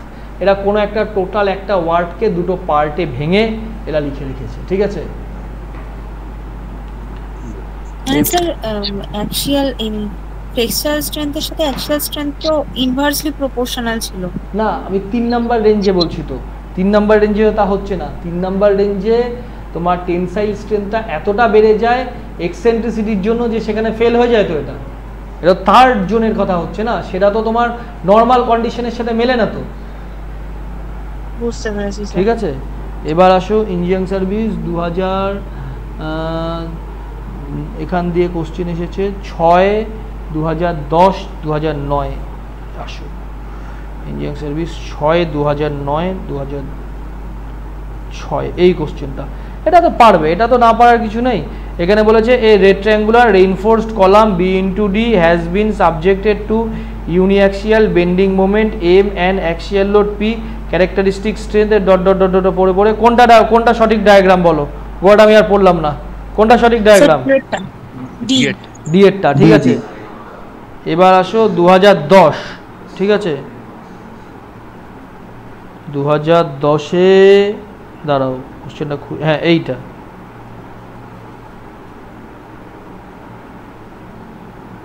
এই কোশ্চেনটা 29 নম্বর কোশ্চেনটা, ঠিক আছে। এখানে কি বলেছে দেখো, if the load acting on a commonly conventional size RC column acting continuously from 0 to higher magnitude, the magnitude of uniaxial ultimate moment that can be allowed in the column। ঠিক আছে, allowed, হ্যাঁ বোঝনি তাই তো? কোশ্চেনটা পড়ে বলো তো কোশ্চেনটা বুঝেছো নাকি? ইঞ্জিনিয়ারিং সার্ভিসের বহু কোশ্চেন আসে, কোশ্চেনটাই ভালো করে বোঝা যায় না, ঠিক আছে? এতটা ঘুরিয়ে পেঁচিয়ে কোশ্চেন করে। If the load acting on a commonly conventional size RC column increase continuously, তার মানে লোড আমি কন্টিনিউয়াসলি ইনক্রিজ করছি, এতটুকু তো তাই বোঝাচ্ছে। If the load acting on a commonly conventional size RC column increase continuously from 0 to higher magnitude, লোডটা বাড়ছে। The magnitude of uniaxial ultimate moment that can be, তাহলে মোমেন্টটা কি হবে? এবার বোঝা গেল? লোডটা কন্টিনিউয়াসলি বাড়ছে, মোমেন্টটা কি হবে? এই ডায়াগ্রামটার কথাই বলছি। কমে যাওয়া উচিত। First increase then decrease. কেন কমে যাবে? এখানে তুমি কি দেখলে? এখানে কি দেখলে? বা আমি যে ডায়াগ্রামগুলো এঁকেছি তোমার নিজেরই হাতের নোটে দেখাই। না স্যার, মানে লোডটা বাড়লে তো তাহলে মোমেন্টটা কমই হতে হবে। লোড কন্টিনিউয়াসলি বাড়ছে, মোমেন্ট প্রথমে বাড়বে, তারপরে মোমেন্ট একটা সার্টেন রেঞ্জের পর কমবে, তাই হচ্ছে না? এখানে কি হচ্ছে? তোমার লোড তোমার কন্টিনিউয়াসলি বাড়ছে, মোমেন্ট কি হবে? প্রথমে বাড়বে, 3 নাম্বার পয়েন্ট অবধি বাড়বে, তারপরে মোমেন্ট কমবে না? আচ্ছা স্যার, ঠিক আছে? হ্যাঁ স্যার। তাহলে এখানে কি বলেছে দেখি, কত নম্বর কোশ্চেন গেল? এটা 2010-এর, তাই না? তাহলে এটা ইনক্রিজ অ্যান্ড দেন ডিক্রিজ, বোঝা গেছে? এবার আসো এই কোশ্চেনটা, এই জাতীয় কোশ্চেনগুলো আগে সব এক করে দিলাম। স্যার ওই পার্টিকুলার কোশ্চেনটার ক্ষেত্রে আমাকে থার্ড জোনটাও ধরতে হবে। থার্ড জোন তো সব ক্ষেত্রেই তোমাকে ধরতে হবে না। থার্ড জোনে টেনসাইল ফেলিয়ার হয়, হ্যাঁ মানে ওটা আলাদা ব্যাপার। ওটা আমরা কোনো ডিজাইন করি না থার্ড জোনে, যেহেতু টেনসাইল ফেলিয়ার হয়ে যায়, এক্সেন্ট্রিসিটিটা অনেক বেশি হয়। কিন্তু তুমি কনসিডার করবে না, ওটাকে তোমার কনসিডারেশনের মধ্যে তো আনতে হবে। তো হয় জিনিসটা ফেইলার হয়ে যায় ডিজাইনে, কিন্তু জিনিসটা তো আছে, এক্সিস্ট তো করে, ঠিক আছে? এবার বলেছে a RC column of square cross section 400 × 400 has its column load moment interaction diagram as shown in the below. What is the maximum uniaxial eccentricity at a factor? বলো কোশ্চেনটা পড়ে বলো কি বলতে চেয়েছে। কোশ্চেনটা পড়ো আগে নিজেরা, ভাষাটা পড়ো কোশ্চেনটা।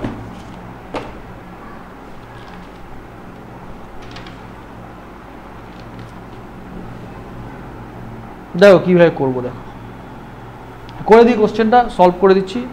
সলভটা অনেক ইজি, ভাষাটা অনেক জটিল ওরা লিখে রেখেছে। এটা কত? এটা হচ্ছে PU ডিভাইডেড বাই, দেখো এই জায়গাগুলো কিন্তু মনে রাখতে হবে, ঠিক আছে, কারণ STM PSC দিতে যাচ্ছ জুনিয়র ইঞ্জিনিয়ার না, ঠিক আছে। অনেকটা কোশ্চেন পেপারের লেভেল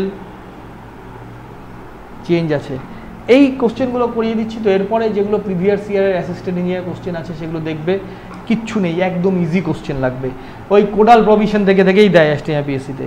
তাহলে আমি এই PU এর মান বের করছি, PU divided by FCK BD square বের করি, দেখি কত আসে। আলটিমেট লোড কত বলেছে দেখো, ARCC কলাম আলটিমেট লোড বলেছে 640 কিলো নিউটন, ঠিক আছে। হবে না স্যার, BD হবে না স্যার? কোনটা?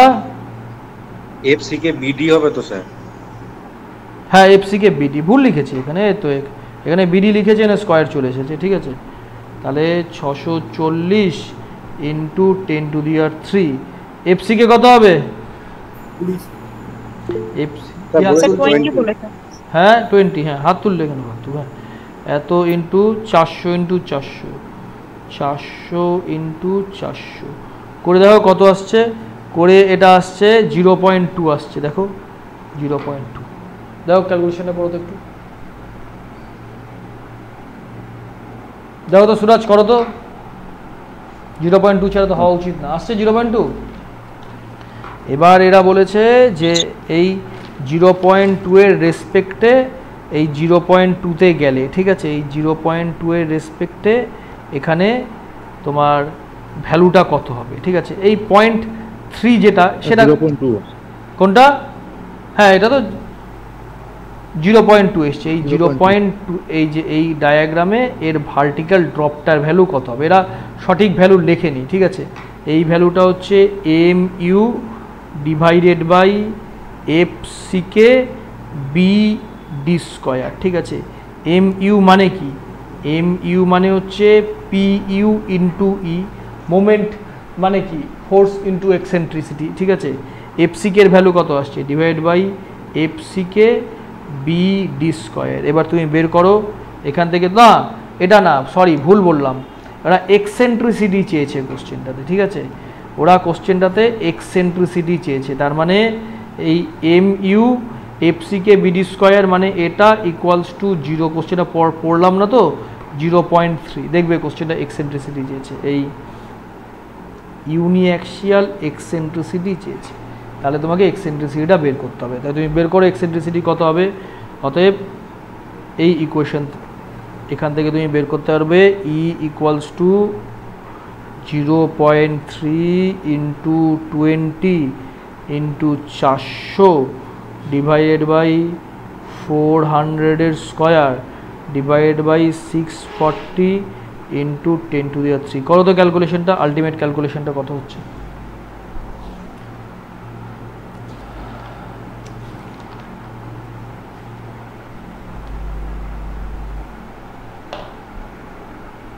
দেখো তো করে উঠতে পারছো না ক্যালকুলেশনটা, ক্যালকুলেট কোথায় গেল আমার,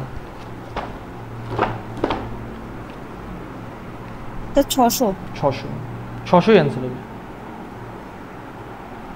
দেখো এই জায়গা থেকে, ঠিক আছে, আর কোনো কোশ্চেন হতে পারে না। STM PSCতেও এই কলাম ইন্টারাকশন ডায়াগ্রামটা যেটুকুন পড়িয়ে দিলাম না, এর বাইরে কোশ্চেন হবে না, ঠিক আছে। এই গেট আর ইঞ্জিনিয়ারিং সার্ভিসে কলাম ইন্টারাকশন ডায়াগ্রাম দিয়ে যা কোশ্চেন আসছে সেগুলো করিয়ে দিলাম, নিউমেরিক্যাল প্রবলেম যা এসছে সেগুলো করিয়ে দিলাম, ঠিক আছে। এবার তোমাদের হেলিক্যাল রেনফোর্সমেন্টটা করিয়েছি, লং কলামটা করালাম, ঠিক আছে, এই 4টে জায়গা করিয়ে দিলাম। এবার আরেকটা জায়গা বাকি আছে করানো, সেটা বলছি, দাঁড়াও। কোশ্চেন কত নম্বর এসেছে, 30, তার মানে দেখি কোশ্চেনটা দেখি কত নম্বর এসছে।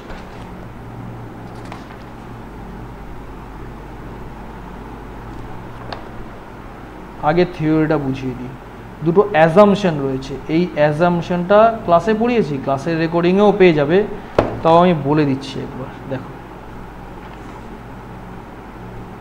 দেখো এই জায়গাটা বহুবার যারা পিএসসির অ্যাসিস্ট্যান্ট ইঞ্জিনিয়ার লেভেলের কোশ্চেন ঘেটেছো তারা দেখেছো বহুবার এই স্টেটমেন্টটা এসেছে, the maximum compressive strain in axial compression can be taken as 0.002। পেয়েছো এটা? এবার প্রশ্ন স্যার এলো কোথা থেকে? কারণ আমরা যখন বিমের তোমার স্ট্রেইন ডায়াগ্রাম দেখি তখন কি পাই? ম্যাক্সিমাম স্ট্রেইন কত হয়? 0.0, দাঁড়াও লাল পেনটা নিই, ম্যাক্সিমাম স্ট্রেইন কত হয়? 0.0035, ঠিক আছে, এবং একটা সার্টেন ডিস্টেন্স হচ্ছে 3/7 ডিস্টেন্স নিচে। এই 3/7টা লিখলাম, আগে কোনো দিনও লিখিনি, ইঞ্জিনিয়ারিং সার্ভিসে এসেছে। এই ডিস্টেন্সটা কত? 3/7, ঠিক আছে।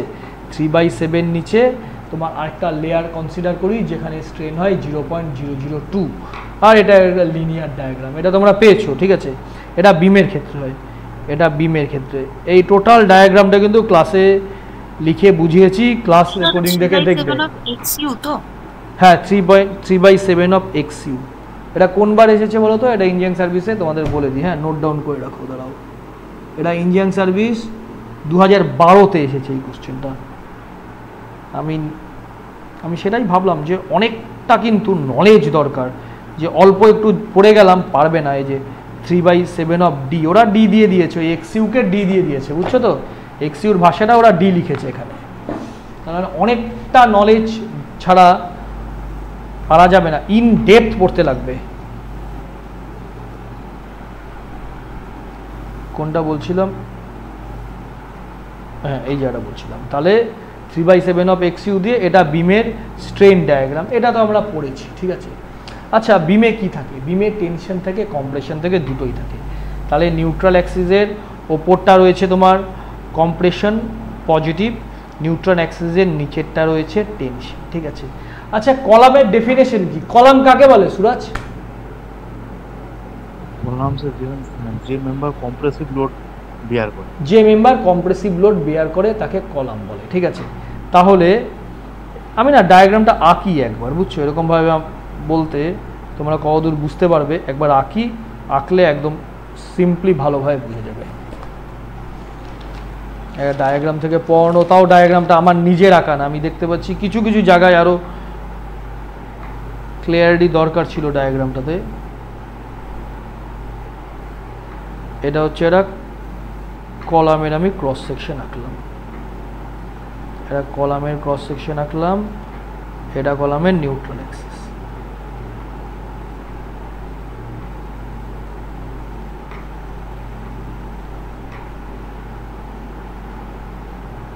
Neutral Axis. এবার এটা হচ্ছে তোমার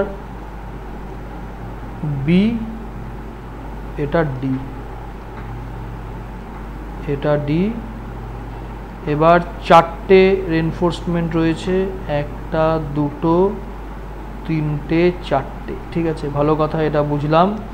এবার কি হবে তোমার এই কলামের যদি স্ট্রেন ডায়াগ্রাম আঁকি, এই স্ট্রেন ডায়াগ্রাম কলামের না, এটা আমি বিমে রাখছি, এটা হচ্ছে বিমের স্ট্রেন ডায়াগ্রাম। তাহলে উপরে কি হয়? উপরে হয় পজিটিভ, নিচে হয় নেগেটিভ। ম্যাক্সিমাম স্ট্রেনের ভ্যালু কত? ম্যাক্সিমাম স্ট্রেনের ভ্যালু 0.0035, ঠিক আছে। এইটুকুন ডেপথ নিলাম XU, ঠিক আছে, XU। এই 0.37 XU নিচে একটা লেয়ার, এটা এই ডিস্টেন্সটা কত? 3/7 অফ XU নিচে একটা লেয়ার পেলাম, যা স্ট্রেন 0.002। এটাই তো বিমের স্ট্রেন ডায়াগ্রাম, না অন্য কিছু? বিমের এটাই বিমের স্ট্রেন ডায়াগ্রাম, ঠিক আছে। এবার এটা নিউট্রাল অ্যাক্সিস, এটা হচ্ছে নিউট্রাল অ্যাক্সিস। আচ্ছা, কলামের ক্ষেত্রে এই নেগেটিভ জোনটা থাকবে না, ক্লিয়ার এটুকুন? কলামে এই নেগেটিভ জোনটা থাকবে না, থাকবে না। তার মানে টোটালটাই আমাকে এই পজিটিভ করতে হবে। পজিটিভ তুমি জাস্ট একটু চিন্তা করো তো আমার সাথে সাথে, তুমি যদি এইখানটা দূর এই নিউট্রাল অ্যাক্সিস ধরে এরকম ধরো রয়েছে, এরকম কলামটা রয়েছে, এই নিউট্রাল অ্যাক্সিস ধরে যদি টান দাও, হরাইজেন্টালি যদি টান দাও, পুরোটা ইমাজিনেশন, নিউট্রাল অ্যাক্সিস ধরে যদি হরাইজেন্টালি এরকম যদি টান দাও তাহলে কি হবে, তোমার নিউট্রাল অ্যাক্সিসের এই রেঞ্জটা ধীরে ধীরে বাড়তে থাকবে, এই রেঞ্জটা ধীরে ধীরে বাড়তে থাকবে এবং একটা সময় আসবে নিউট্রাল অ্যাক্সিস এরকম নিচে চলে যাবে। হবে এটা একটা সার্টেন টাইম পর? হ্যাঁ স্যার। নিউট্রাল অ্যাক্সিসটা ধীরে ধীরে বাড়ছো, ফলে এই নিউট্রাল অ্যাক্সিস 0.002টা ধীরে ধীরে ধীরে ধীরে নিচে আসছে এবং এটা হবে তোমার নিউট্রাল অ্যাক্সিস। এটা হলো তোমার নিউট্রাল অ্যাক্সিস, ঠিক আছে। তোমার এটা হলো 0.0035, তোমার এই 0.002ও কিছুটা নিচে নেমে আসলো, এটা হলো 0.002, ঠিক আছে। এটাকে আমি কি বলতে পারি, এটাকে ব্যালেন্সড কন্ডিশন বলতে পারি, ব্যালেন্সড কন্ডিশন বলতে পারি, ঠিক আছে, ব্যালেন্সড কন্ডিশন।